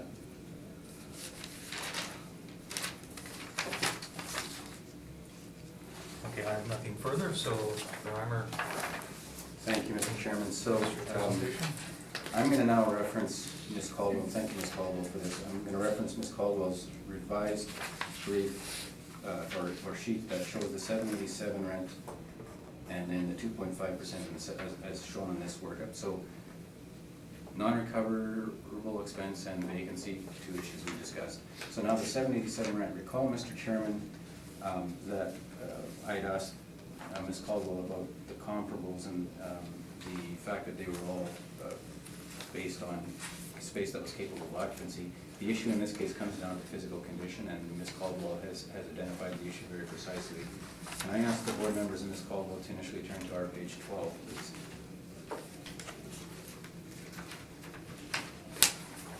So starting at page 12, this indeed is a building that is in need of, it's currently not capable of occupancy. It's in need of substantial work to get it to that stage. The tenant hasn't been secured to justify completing that work, and there's no prospects that at the present time. So physical condition of the property at pages 12, 13 shows again a further picture on the main floor, 14 and 15 at the top. So this truly is, I think Ms. Caldwell's description was very accurate. It's a shell building, and in that light, what we're suggesting, and based on, and this, the physical condition, these pictures were taken 2 years ago, and I confirmed just prior to submitting this evidence that the physical condition hasn't changed whatsoever. So it is the same physical condition, and then if one turns to page 8 of our, sorry, page 9 of our materials. So it's obviously it's 100% vacant, same leasable area, but what we're suggesting, Mr. Chairman, is notwithstanding the physical condition that I'm going to suggest wouldn't even command a rent this high, we're applying a market rent of $7 a square foot, 4% again vacancy, the non-recoverable included, and a 7% cap, and at the bottom, Mr. Chairman, the adjustments of $642,000, which are consistent with the total provided by Ms. Caldwell to come in at $3,223,000. So here's the sort of interesting take on this, however, and no disputing this either. In Ms. Caldwell's brief, page 2, she has record, or the department has record of a sale, or my client purchasing the property in December of 2014 at a price of $3,500,000. So my requested value, I guess I'd suggest this, certainly there has been, I'm going to say in very, very blunt terms, there's been absolutely no appreciation of value, because that building, again, still needs a whole lot of work to it, or for that matter, needs to be torn down. So if anything, the value is, at best, the value is static, or if anything, it might have decreased because of the, the fact that as the building sits there and doesn't have anything to do with it, the deferred maintenance is going to increase. So the value on page 9 that I'm suggesting is $3,223,000. Having said that, if this board were inclined to use the $3.5 million as representing the upper end based on what was a motivated purchase, but a purchase of the subject nonetheless, then $3.5 million would make sense in this context. So I'm going to leave that in the board's hands, but certainly suggesting that the 3.5 represents the very upper limit based on the physical condition of the subject.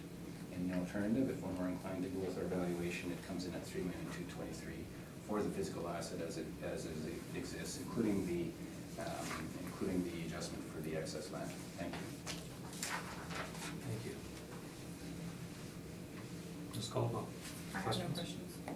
Mr. Mayor? I think, Mr. Reimer, you're giving us two choices here? Indeed. Okay. An initial and in the alternative, yeah. But basically, the building is gutted. It is gutted and So, yes, indeed. So you probably could have used the 25% vacancy. If not for that $3.5 million purchase price, Yeah. my own opinion of value would have been substantially different. Yeah, yeah. Okay, I thank you, Mr. Chairman. Thank you. Ms. Bellingham? The 2014 sale of $3.5 million, your contention is that it's in exactly the same physical condition now as at the time of sale? Actually, if anything, it's in slightly worse condition because there's been nothing done to it. It's just so, to the extent that the roof leaks perhaps a little bit and then you don't fix it, then it's gonna leak more and more, it's gonna deteriorate. So if But as anything- far as the finish? As far as the pictures and the finish, it's exactly the same, yeah. Okay, Yeah. so there may be some deferred maintenance, we don't know. You haven't been to this property. Well, yeah, I have, well, I didn't, like, these photos were taken 2 years ago, and I guess it would go beyond deferred maintenance into like having to put sheets of metal up to close it up because it was wide open to the prairie, and you talk, and again, with these photos, it's shell condition at best, and then in need of actual work both on the exterior and interior just to make it capable of occupancy. And just to ask the assessor, do you have a record of when the last time the assessment department inspected this property? I believe that, Or would it It have been was- done maybe? I believe it was last So 2 years ago. Exactly, Yeah, exactly yeah. right, myself and the assessor. Okay, thank you.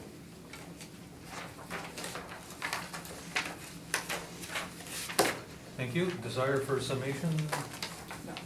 Thank you.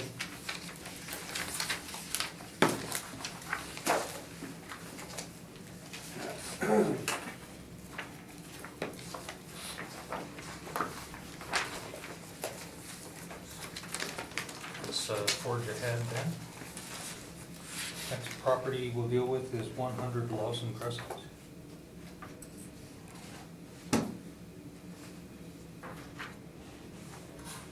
When you're ready, Mrs. Assessor, pages are handwritten. They are, at what number is start? Mine or not, so I'm gonna. Okay, well, Uh, I'll just go through. Anybody else's number? Nope. I put mostly everything in Mine are order. numbered. Here's a number. Okay. So Here's a I- number. Mhm. Can we, Okay, Page 7. Page 7? all right. 5. Yes, indeed, yeah. yeah. That's okay. Wait. I have that as page 8. Me too. Okay. Yeah, I have that as page 8 as well.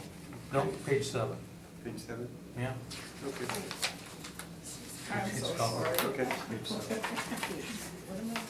We're looking at Lawson, 100 Lawson? Yeah. Yeah, I've got page 7, but mine is 10. There's Yeah. one, there's 100 and 110 Lawson, is that? No. So this is one Mr. hundred. Chairman, Mr. Chairman, may I just have a brief look at this? 100. Because there was an administrative error, and if it's the same thing that I had, then I think, yeah, Ms. Caldwell, this brief is What you received? what I received, which Yeah. was not this. So the cover of this brief is 100, the rest of it is all 110 Wilson, so actually there's been a miss. Oh. Okay. So. But not in all of them, right? But, Let's see. Mr. Chairman, Ms. Caldwell, could we approach perhaps and just yeah, turn the page over? for sure. This is the one. That's the 100. I think, 110. Yeah, Ms. Caldwell, they're all like that. Oh, So No, 110. No, mine's no, numbered mine- differently, so. Yeah. No, this is okay. I'm looking at 100, and the assessed 110. value is You better check. 2,230,000, That's- okay? And the that's right. workup is on page 7, is 230. Oh, you're So right, it it was is just, this. it was just Ms. This would have a Balshaw's sale copy. for No, I still 2.8. don't have a workup on page 7. No, for, 110. This is Yeah, the I wrong think, one. Ms. Caldwell, there's an administrative error where what you have is not the right brief behind that cover page. and therefore So- I Oh, think this that- has an, this So I has a won't- workup for I won't write 6.4 on this. million. that's for 110 Loudon. Okay, so I have the wrong one. Yeah, okay. Try very So hard. Marla, I have- Marla, yeah. share this with me. I'll share with you, Oh, because yeah, this is okay. incorrect. Okay. I don't know, I can't even explain that Why, one, I 'cause have that's no numbered? idea. No, this one has, Is this the one same as you? has a Which one are workup, you it looking at has right a workup work. Page 8, it's got this. 100 or 110? 6.4 million. 100. See, that is the value for 110. This is where the error You occurred. got page 8 on that? Yeah, page 8. Is- So for, Yeah, okay. so for 100, So this- that's 2.2. 110? Yes, So this Okay. is, So this cover needs to go, Actually, and it wasn't switched, there was two, I'm sorry, there was two briefs. 100 Lawson had the right cover, 110 Lawson has the right cover, and then 110 Lawson is all good. But for whatever reason, 100 still had all of the 110 Lawson materials behind the cover page. So there was actually two complete sets other than the cover page of the 110 Lawson. okay. The So I cover think- page is correct. Exactly, exactly. Okay, I'll just take one. Okay. Okay, as long as we're Okay, all on the same page. Okay. well, I'll share with you, I Yes. just know the cover page is correct. Yeah, Okay, so we are dealing with 100 Lawson. So yeah. if you would read that roll number in and go through the brief, please. roll number 1000001 401 200 100 Loudon Crescent. We have an assessed value of $2,230,000. This is a two one-story buildings on this property, built in 2005 and 2007 with wall heights of 17 feet. It's zoned M3, heavy manufacturing, and the land to plan area is 4.15. On page 2, you'll see that there's two leases in place. And you'll see some photographs in the next few pages. Mine aren't numbered, so I'll just go through. Overhead views, exterior photographs on the next couple pages. And then our cap rate chart. Where 60% of our cap rates fall between 6.34 and 7.8%. And then if it's numbered correctly, on page 7 is the income workup. We have a total leasable area of 15,717 square feet and an overall rent of $9.45. We've applied a vacancy loss of 2.5%, expenses of 2%, shortfall rate of $3.75, a cap rate of 6.3%, bringing us to our value of $2,230,000. You'll find my rent comparables on the next page. Most of my comparables are in the subject area. I was again looking for lower wall height buildings with similar area. And my rents range from $8.25 to $16. And I asked the board this morning to confirm our value at $2,230,000. Thank you. Thank you. Mr. Reimer, questions for Mr. the Chairman, assessor? so I'm going to show this, so we have page 7. Okay? Okay, so this page. Yeah. And I think you alluded to it, Ms. Caldwell, it's model driven top to bottom from rent down through to cap rate, correct? That's correct. Okay, so then the previous page was the chart for page 6. Yeah. So the very low end of the, when you look at the 28th and 80th, the very low end is 6.34%, correct? Yes. Notwithstanding that, the rate applied in this case is even lower still than the very lower limit? Yes. Okay. Mr. Chairman, could I have questions asked and answered with vacancy and non-recovered? Thank you. Yes. Those are my questions. Thank you. Mr. Mark? No, sir. Thank you. Ms. Billyhurst?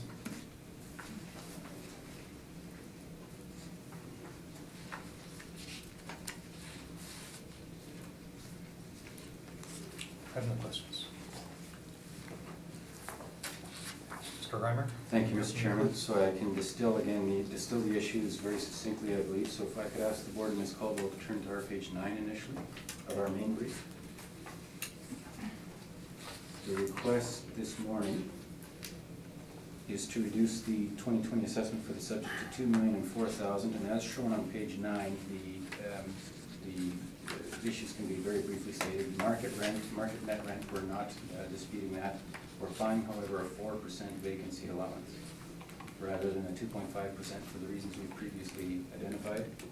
We're applying the 5% non-recoverable, and in this case, we're applying a slightly higher cap rate of 6.50% rather than the department's monitoring rate of 6.30%. So having made the comments already on the vacancy and non-recoverable, I would ask the board to now take a look at the actual cap rate component of our industrial cap rate study. As soon as I find it. All right. So if I could ask the board and Ms. Caldwell now to turn to our capitalization rate study. And then turning to the first page after the cover page, the overview. I'll be very brief. The board and Ms. Caldwell, I know are all very familiar with this, but to reiterate some of the basic concepts relating to the cap rate. The cap rate is, of course, the value in our case is being derived by looking at the NOI divided by the cap rate. And the cap rate in turn is influenced, we're suggesting, by three significant components: the perceived risk being one, the investor expectations for appreciation of the asset, and the required returns and other investment vehicles, which provide sort of a benchmark for the capitalization rates as they ebb and flow. So the cap rates can be derived from a number of ways: from comparable sales, from GIMs, or from a band of investment where you've got mortgage and equity components, as well as some of the other methods at the bottom of page 2. But for our purposes, what we looked at when we were looking at our capitalization rates for industrial properties for this assessment cycle, there are a couple of very significant factors. On page 3, there's a chart at the bottom of page 3, and it was very interesting because for the first time in quite a long period of time, the Bank of Canada's benchmark interest rate actually had gone up by 75 basis points. That was after a period of firstly decline and then a very low rate that stayed at that very low level, as you can see on the chart, but it's climbing very, very significantly between April 1 of 16 and April 1 of 18. Then if you turn to page 4, predictably, of course, when the Bank of Canada's rates are going up, so are mortgage rates. And 5-year mortgage rates during that period went from 2.39% in April of 16, which was the previous reference date, to 2.99% in April of 18, so that went up 60 basis points.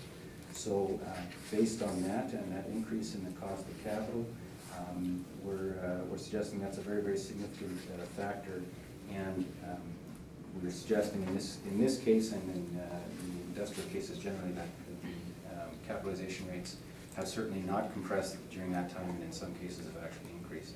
Now, I've already gone through the materials at page 5 talking about the industrial supply and the vacancy allowance, so I'm not going to go through that again, and we've asked the board, Ms. Caldwell, to move to page 11. So page 11, we're not relying on this to any great degree, but we have put in the brokerage firms and some of the data that they've got on industrial properties. Now, certainly need to be aware of what exactly is being used in these benchmark studies, and the Class A and Class B product is certainly a higher quality and higher standard product than much of the industrial inventory in Winnipeg. But for what it's worth, for these single A, multi-tenant B, and A and B categories, the cap rates, as you can see on the chart, sort of towards the top of page 11, they are stable for the most part. Sometimes there's a bit of an uptick, sometimes there's a wee bit of a downtick, but overall very, very stable between 16 and 18. And that was another item we looked at in our analysis of capitalization rates. So I'll go through those definitions, I'll leave that for the board to read, because I expect they're very familiar with them. Now, the cities, on page 12, the city's capitalization rates, it's interesting because of course our suggestion is, as I've mentioned, is that capitalization rates have certainly not compressed and in some cases have gone up. When one looks at the previous cycle and the current cycle, the sort of capitalization rate analysis that was done by the department indicates, and this is the first full paragraph, analysis of the rates results in the model cap rates ranging from 5.5 to 9.5, most properties ranging between 6 and 7.5, and then in the next section, it's virtually identical. It's in the last sentence of the, or second last sentence of the first paragraph. Analysis of the rates for the 2020 assessment results in the model cap rates ranging from 5.5 to 9.8. Capitalization rates for most properties range from 6.34 to 7.8, so very, very consistent, and actually at the lower end of the range, somewhat higher than it was for the previous assessment, consistent with our conclusion as well.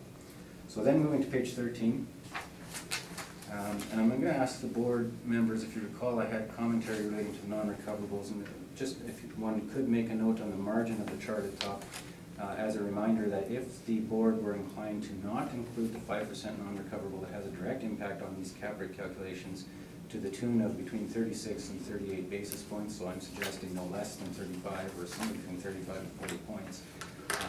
That would have to be added to each and every one of these cap rates. So as you can see in that chart, we've got rates ranging from a low of 6.36 to a high of 7.87, we believe that these rates certainly provide a pretty good indicator of what the rates of return that were expected by investors as the reference rate would be. Our conclusions on page 13 for truly Class A, very, very good quality product, which this property is not.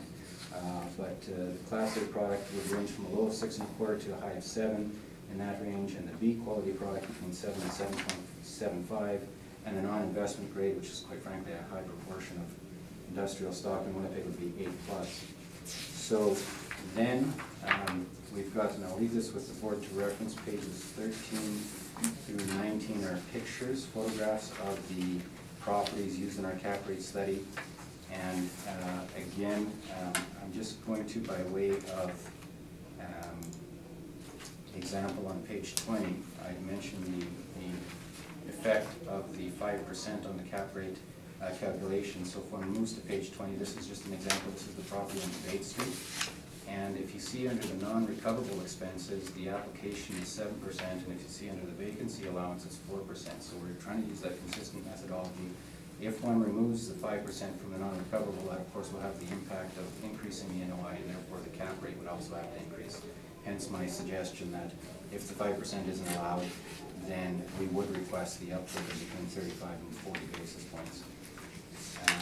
Now, I'm going to want to address this head on. So Ms. Caldwell had, and I know the department's got a different view of this, Ms. Caldwell had expressed some concerns on page 24 of our materials, the slate portfolio sale.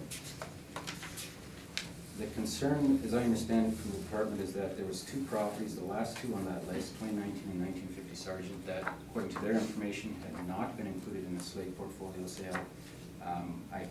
What I can say is that certainly we've done our due diligence, and we are advised in very clear terms that they did form part of the transaction, and based on that information, including those two properties, then we come in at a capitalization rate of roughly 7.87%. So that is included in our analysis on the chart that the department, or that we provided to the board and the department this morning.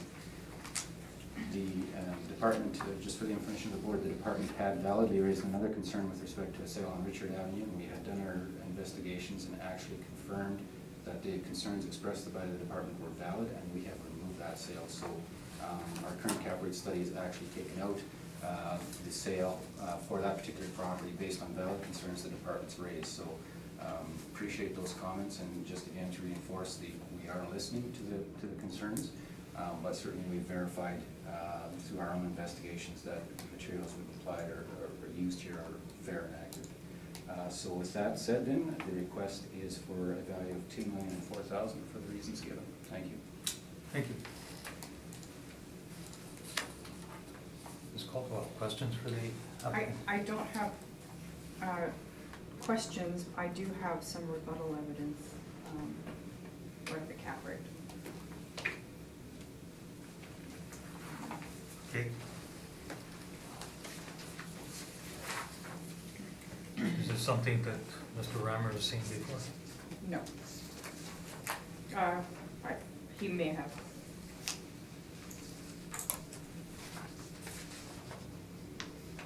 And it's a rebuttal to the rebuttal. So, I haven't seen this, but I'm familiar with the concepts behind this, So, so. are we going to get rebuttal and rebuttal and rebuttal? So, Well, it's rebuttal and surrebuttal. If this rebuttal is going to be considered, I would certainly ask our surrebuttal, because we're coming into this hearing understanding the department's concerns that they've expressed. I haven't seen again this specifically, but very familiar with the position the department's taking, which we very much disagree with. So I have prepared surrebuttal on the assumption that this would come up.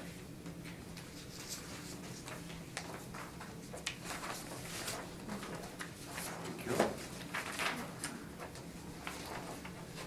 So I may as well hand it out, so one copy for each file, plus for everyone. Okay. thank you.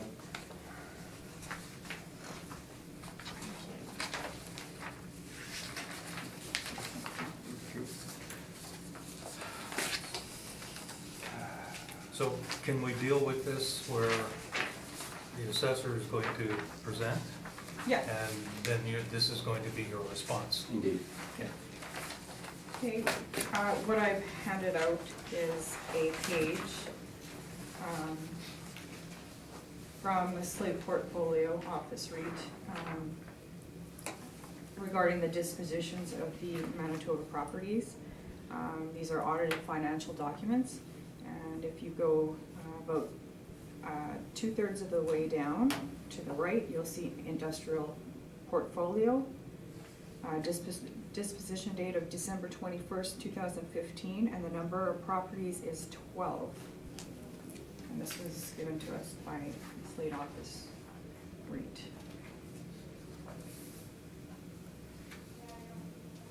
That's all. Thank you.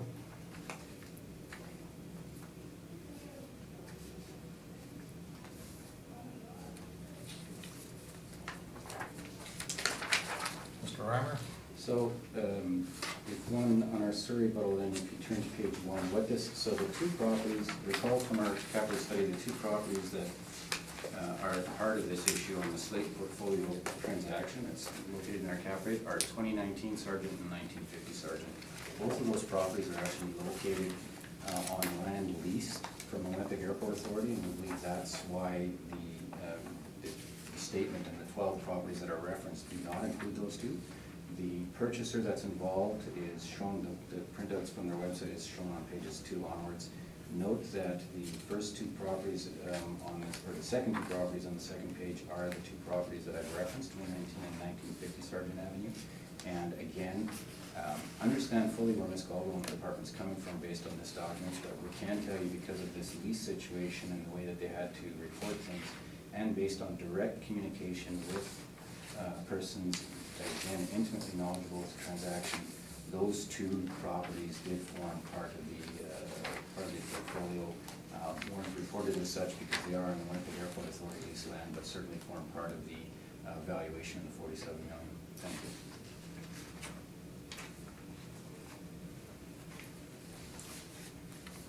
Further comments regarding that? No, thank you. Mr. Merritt? Questions of, deal with the questions of either. Yeah.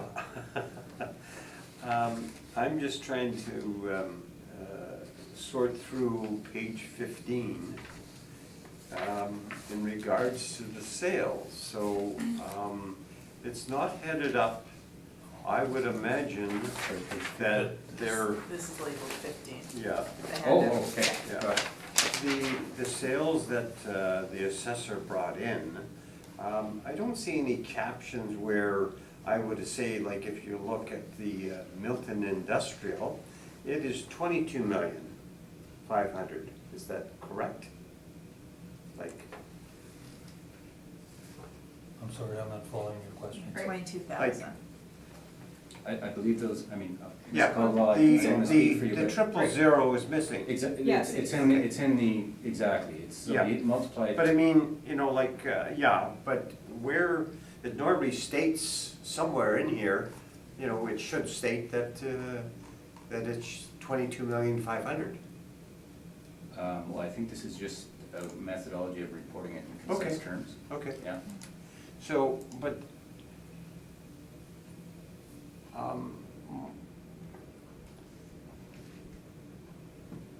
I don't know why this was presented.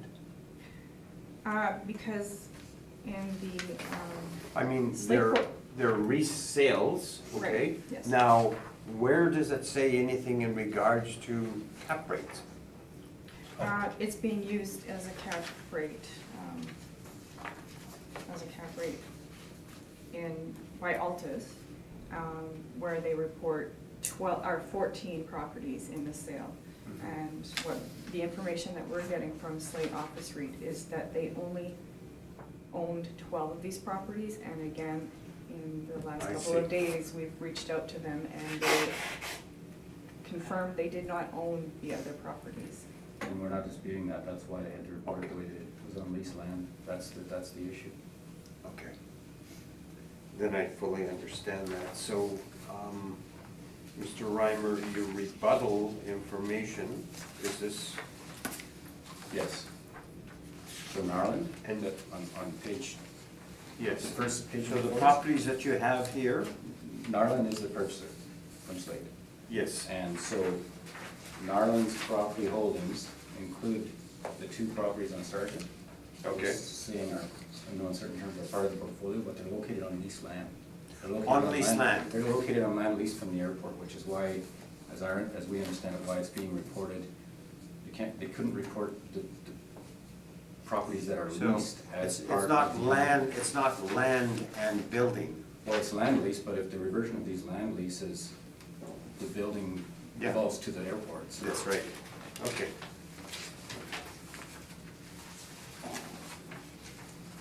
Okay, I thank you, Mr. Chairman.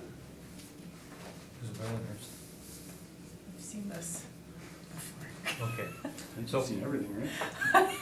This isn't my first So rodeo. it's not the whole bundle of rights then, it's, they have, Well, actually, that's a good point, you're right, because the 2 properties that are under examination here, Mhm. they're on leased land. So you're absolutely right about that. The income stream we're suggesting it certainly was included, but the full bundle of rights for those 2 was not transferred because it wasn't theirs to transfer. so these properties that you provided, 2, 3, and 4, are these all part of that Slate portfolio? They're all part of the Slate portfolio, but the reason we're providing this is just to show. No, I understand Yeah, that, Yeah, but this is all, but what, I know that's your point, but why wouldn't you have included the other properties? I don't count 14 or 12 properties, so, that I can't answer. okay. That I can't answer. It is, my point, I hadn't. Yeah, no, I understand what you're saying. Yeah, So exactly. you've only- But I can't answer as to why the other ones weren't printed up in full. I'll take that back to the office for sure. All right, and finally, you said as a result of an issue brought forward by the assessment department regarding a sale that was used in your cap rate analysis, I believe, Richard? Exactly. And so you removed that, Yeah. and did that alter your cap rate analysis results at all? That was the very high one at over 9%, so it would have had reference to very much lower quality properties. But we've taken it out altogether. Thank you. Desire for summation on that property? Assessor? No. Thank you. Yeah.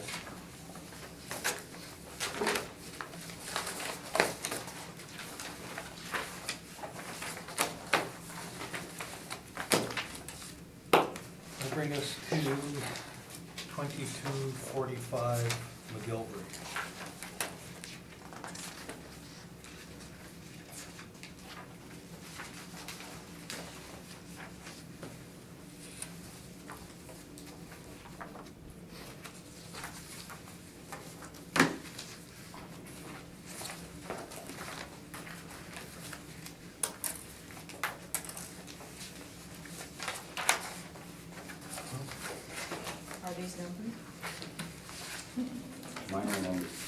Mine are also numbered, but now I'm scared they're not numbered the same as yours. Mine are numbered. And they're numbered up to the, Up to the last part? Okay. Perfect. so when you're ready, please take us through your presentation. Alright. This is roll number 1-000-644-8300, 2245 McGillivray Boulevard. We have an assessed value of $1,308,000. This is a one-story building. There's 3 buildings on the property, built in 1974 and 1976. Wall heights of 16 feet. It's zoned M1, and there's a land to plan area of 12.48. And turning to page 2, you'll see there's being no sales. And page 3 and 4, you'll see some photographs of the subject property.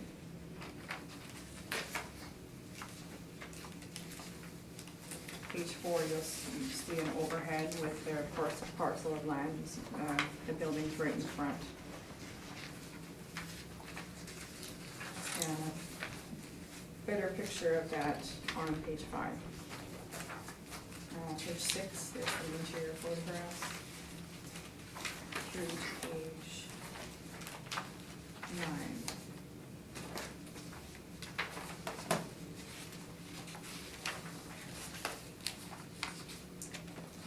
Page 10, we have our cap rate chart. 60% of our cap rates fall between 6.34 and 7.8%. And on page 11, we have our income workup.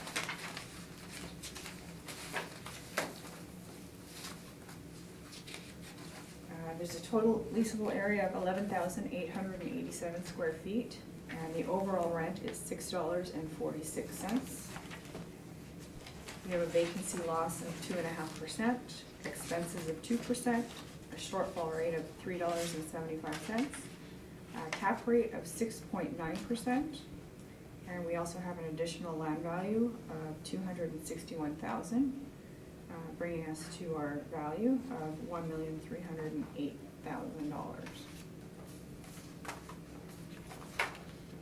And you'll find some of my rent comparables on the following page.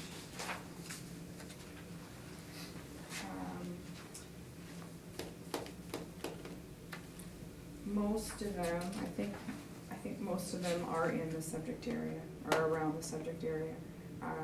Again, some lower wall heights, and I have rents between $6.25 and $11.07 to support our table rent. And I would ask the board to confirm our value of $1,308,000 today. Thank you. Thank you. Mr. Reimer, questions? Thanks, Mr. Chairman. If I could ask the board members and Ms. Caldwell, page 11, please.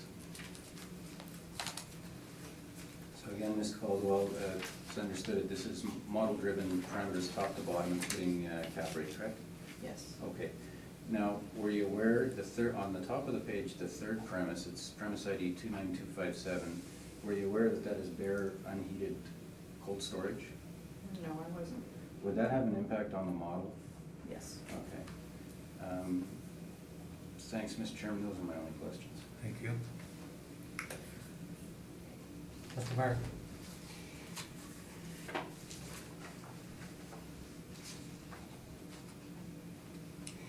The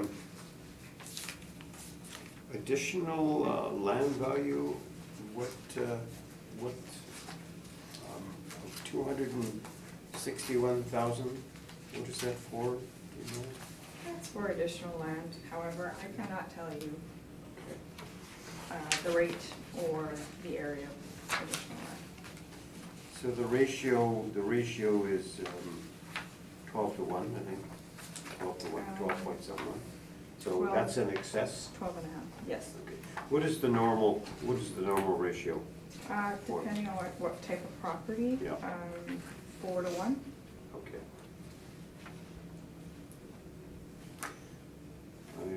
No other questions, Mr. Chairman? Thank you.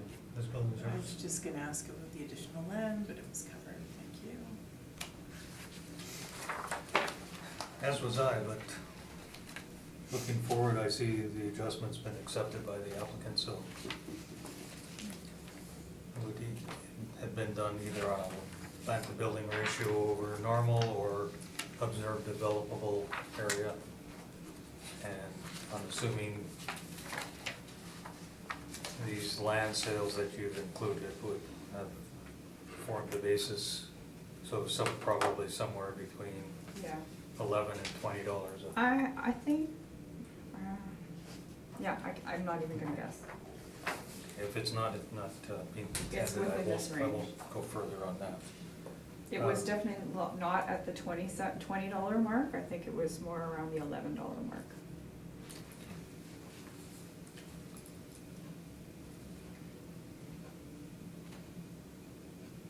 Do you know when the last time this property was inspected by the department? I'm not, no, I don't, I can help with that. okay. Was it last cycle? And the unheated part, there's no note to that effect, unheated storage I for do that? not, no, I looked through all the notes Okay. and there was no mention of that. All right, There will be going forward. all right, thank you. Okay, Mr. Reimer, Thanks, maybe you Mr. can Chairman. enlighten us on the point as well. Indeed, so the photos that Ms. Caldwell submitted, the property that had the really rough physical condition, that one and this one are side by side, and a member of the department and I inspected it on the same day, so it was roughly 2 years ago that these photos were taken and inspections were done. Could I ask the board, this will be exceedingly simple, could I ask the board and Ms. Caldwell to keep Ms. Caldwell's brief on page 11 open and turn ours to page 9? So just to refresh the board's memory, the third premise ID on Ms. Caldwell's material, the 2,130 square feet, that's the bare cold storage located, that would be at the north end of the building. It's actually a couple of buildings, but it'd be at the north end. So what we've done on page 9 of our materials, we are agreeing with the market income, but we're suggesting, because of the nature of this asset and that cold storage, or I shouldn't say cold storage, the unheated storage, would certainly command a significant adjustment, but we've applied this in terms of our cap rate. We're suggesting, rather than the 6.9%, a 7.25%, and the rationale is this. If one takes the total area, and that's not under dispute, we have a slightly lower area, but it's very close, 11,728. But effectively, 22,130 feet of that is either tear down space, or you'll have to do a significant amount of work to make it anything other than just unheated storage, which would command virtually no rent. Quite frankly, based on our inspection, it would not be worth it. It would be much more feasible to just tear that component down. But assuming that you are including the entire area, including that cold storage, we're suggesting the assessor's market rent, but with the higher cap rate of 7.25%, which would be consistent with the board's order. I believe the initial cap rate applied by the department last cycle was 7%, but there's a reduction sort of based on the assessor's recommendation that we agreed with at the time. The 7.25% is consistent with that, and Mr. Chairman, you've identified it. We're not disputing the 261,000 adjustment using the 7.25 cap rate, 4%, same market rent, but with that proviso regarding the unneeded space and the non-recoverable expense. We come in at a value of $1,183,000, and that is our request this morning. Thank you.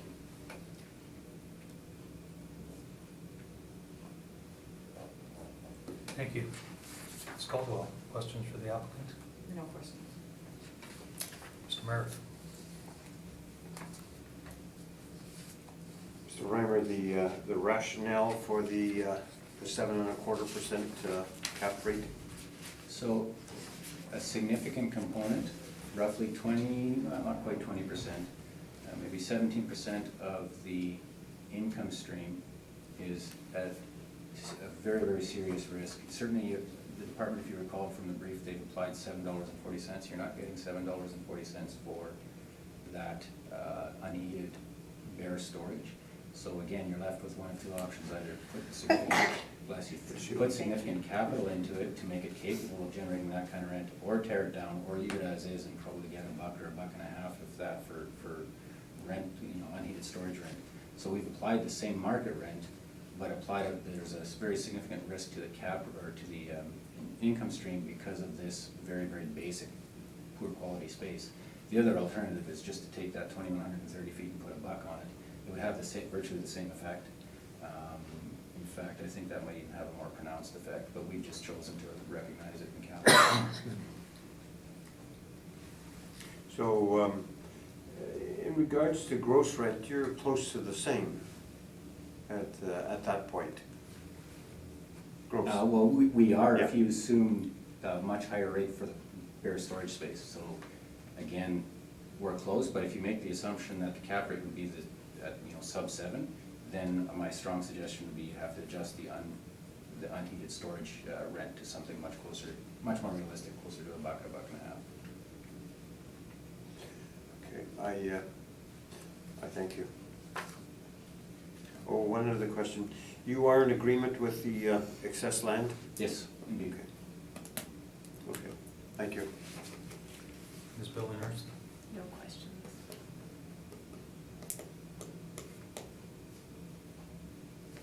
I have no questions. Thank you.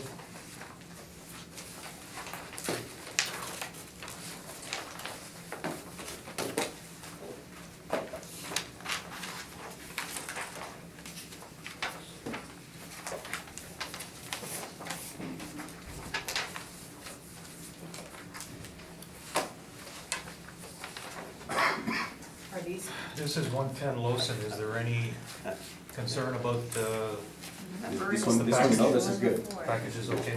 And the numbers are The all numbers, good? I have numbers myself. Okay, Yeah. perfect. Mine looks okay. All right. All right, when you're ready then, please. Got 1 out of 7, okay.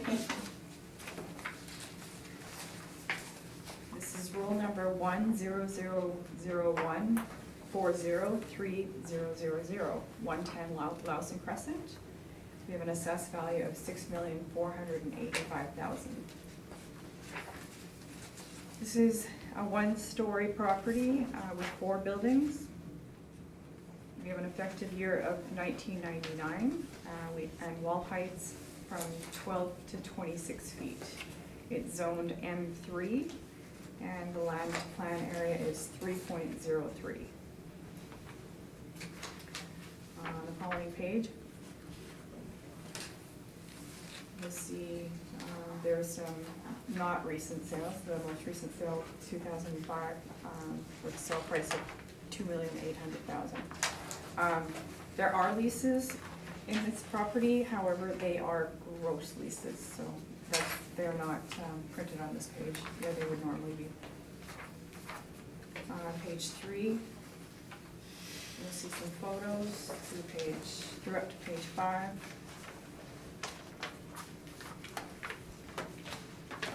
And page 6, you'll see some overhead views of the property.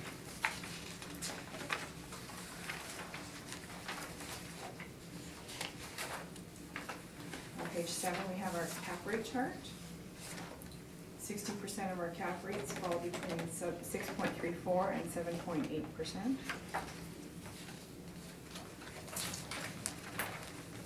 On page 8 is our income workup. We have a total leasable area of 61,344 square feet and an overall rent of $7.07. Vacancy loss of 2.5%, expenses of 2%, $3.75 per shortfall, a cap rate of 6.3%, for our estimated value of $6,485,000. And my rent comparables are on the following page. These comparables are all in the subject area, with rents ranging from $5 to $10.50.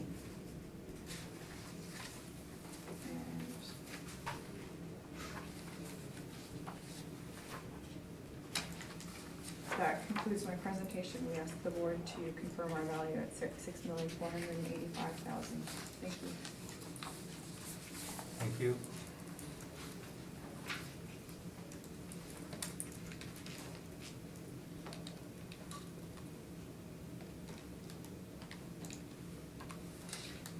Reimer, questions? Thank you, Mr. Chairman. Page 8, please, Ms. Caldwell. So that, again, top to bottom from rent down through cap rate, this is all model driven? Yes. And the cap rate of 6.3% is in fact lower than the very lowest in the chart on page 7 in the 20th percentile, which is 6.34, correct? Right. And recall that your comment earlier that the land to building ratio, optimal land to building ratio for these types of industrial properties is about 4:1, Yes.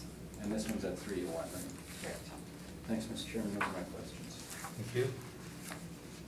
Mr. Mayor? I have none, Mr. Chairman. Ms. Billinghurst? No questions. Just to follow up, that was a question I had. We've seen that there's been an additional value for excess land where the land to building ratio is substantially higher than normal. Are there ever adjustments made where the land to building ratio is less than normal? We do adjustments when it's under 2%, or 2. Under 2 to 1? Yeah.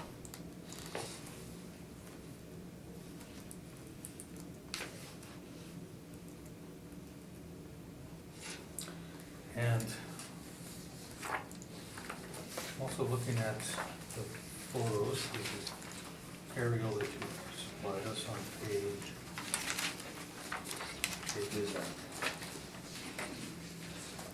6. Yes. I see 3 look like Quonset huts. Yes, Are they included in the leasable area? they are not. And there's no additional building value for those? No, there isn't. Is there normally in circumstances like that? It depends how significant the structure is. If there's a concrete foundation, then we might put a minimal value on it, but I don't believe this is, so there's no value on it. Okay, are there notes to that effect on file that Yes. these are just temporary structures? Yes. Yeah.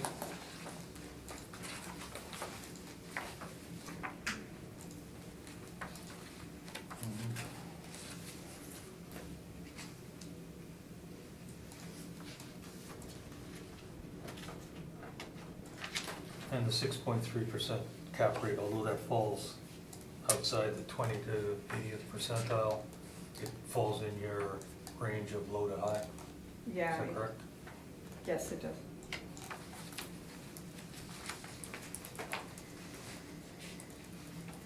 And can you explain what the 20th to 80th percentile significance of that? What does that mean? That 60% of all of our cap rates fall between that range. And consequently, 40% would fall outside? Yes, either higher or lower.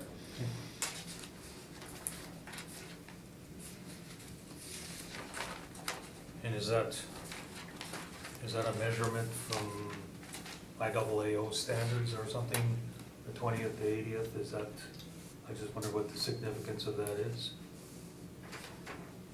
Is it a measure? I'm not sure that it is. Okay, thank you. Mr. Rocker? Thanks, Mr. Chairman. Again, this case distills to 3 issues. Vacancy allowance request 4% for the reasons provided earlier. Non-recoverable request 5%, the restoration of the 5% for the reasons discussed earlier. Slight increase in the cap rate. We're suggesting for the subject to be valued, pardon me, with a capitalization rate of 6.5% rather than the quoted model-driven rate of 6.3%. And Mr. Chairman, I'll be very brief. I've alluded to the land to building ratio, which is, it's not terrible, but neither is it optimal. I would agree with the 4 to 1 rate. The building is sort of constructed, it's sort of constructed, not hodgepodge, but in several stages, so not optimal. The layout is a little odd. I've been through this again 2 years ago. So based upon all of these factors and looking at the risk factors for the subject, and then considering again our actual capitalization rates that we provided in our study that range from a low of 6.36% to a high of 7.87, but I'm going to suggest certainly that number 1 on this chart, the debates at 6.5%, provides a very good measure. comparable in property. So I'm suggesting this morning a cap rate of 6.5% for all of those reasons, and that results in a value of $5,813,000, and that is our request this morning. I'm agreeing with, I'm going through the property, I'm agreeing with Ms. Caldwell's comments concerning those little quonsets that are easily removed, and I don't consider those to be fixtures. So we have not included those in our evaluation, and certainly an investor would assume I'd suggest any income attributable to those structures which can be taken down at very easily, and request accordingly. Thank you. Thank you. Applicant. No questions? Mr. Merritt? Mr. Reimer, the previous property on McGilvery, you used a 7.25% cap rate, Indeed. and this one is 6.5. So the reasoning, This is a far superior, so recall, Mr. Chairman, roughly 18% of that previous property, well, two things. The property in and of itself is on McGilvery is inferior, but then the real significant risk factor there is that 2,130 square feet of unheated bare storage.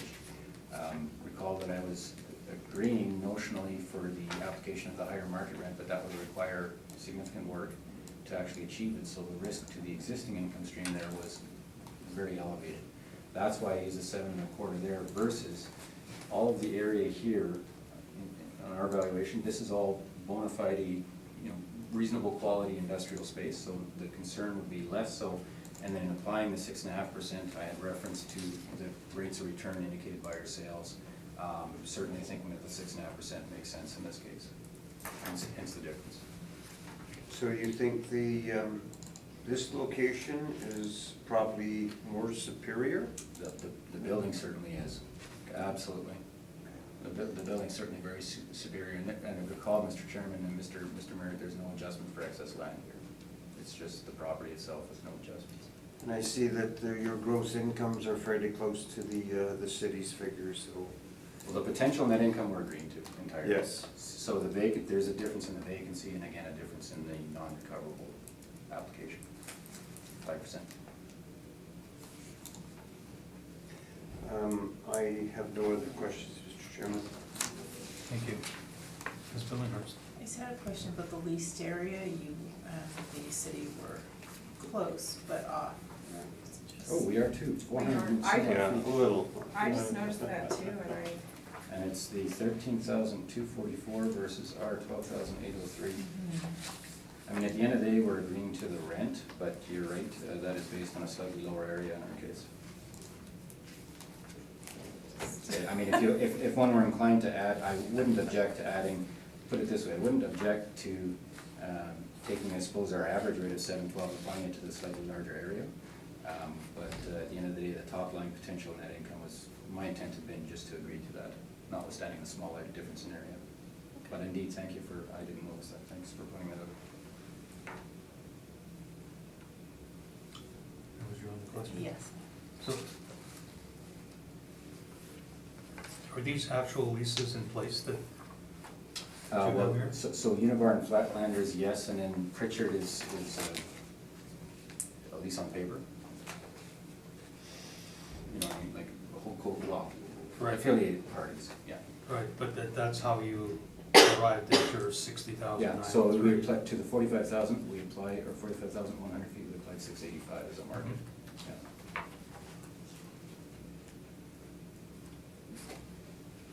Okay.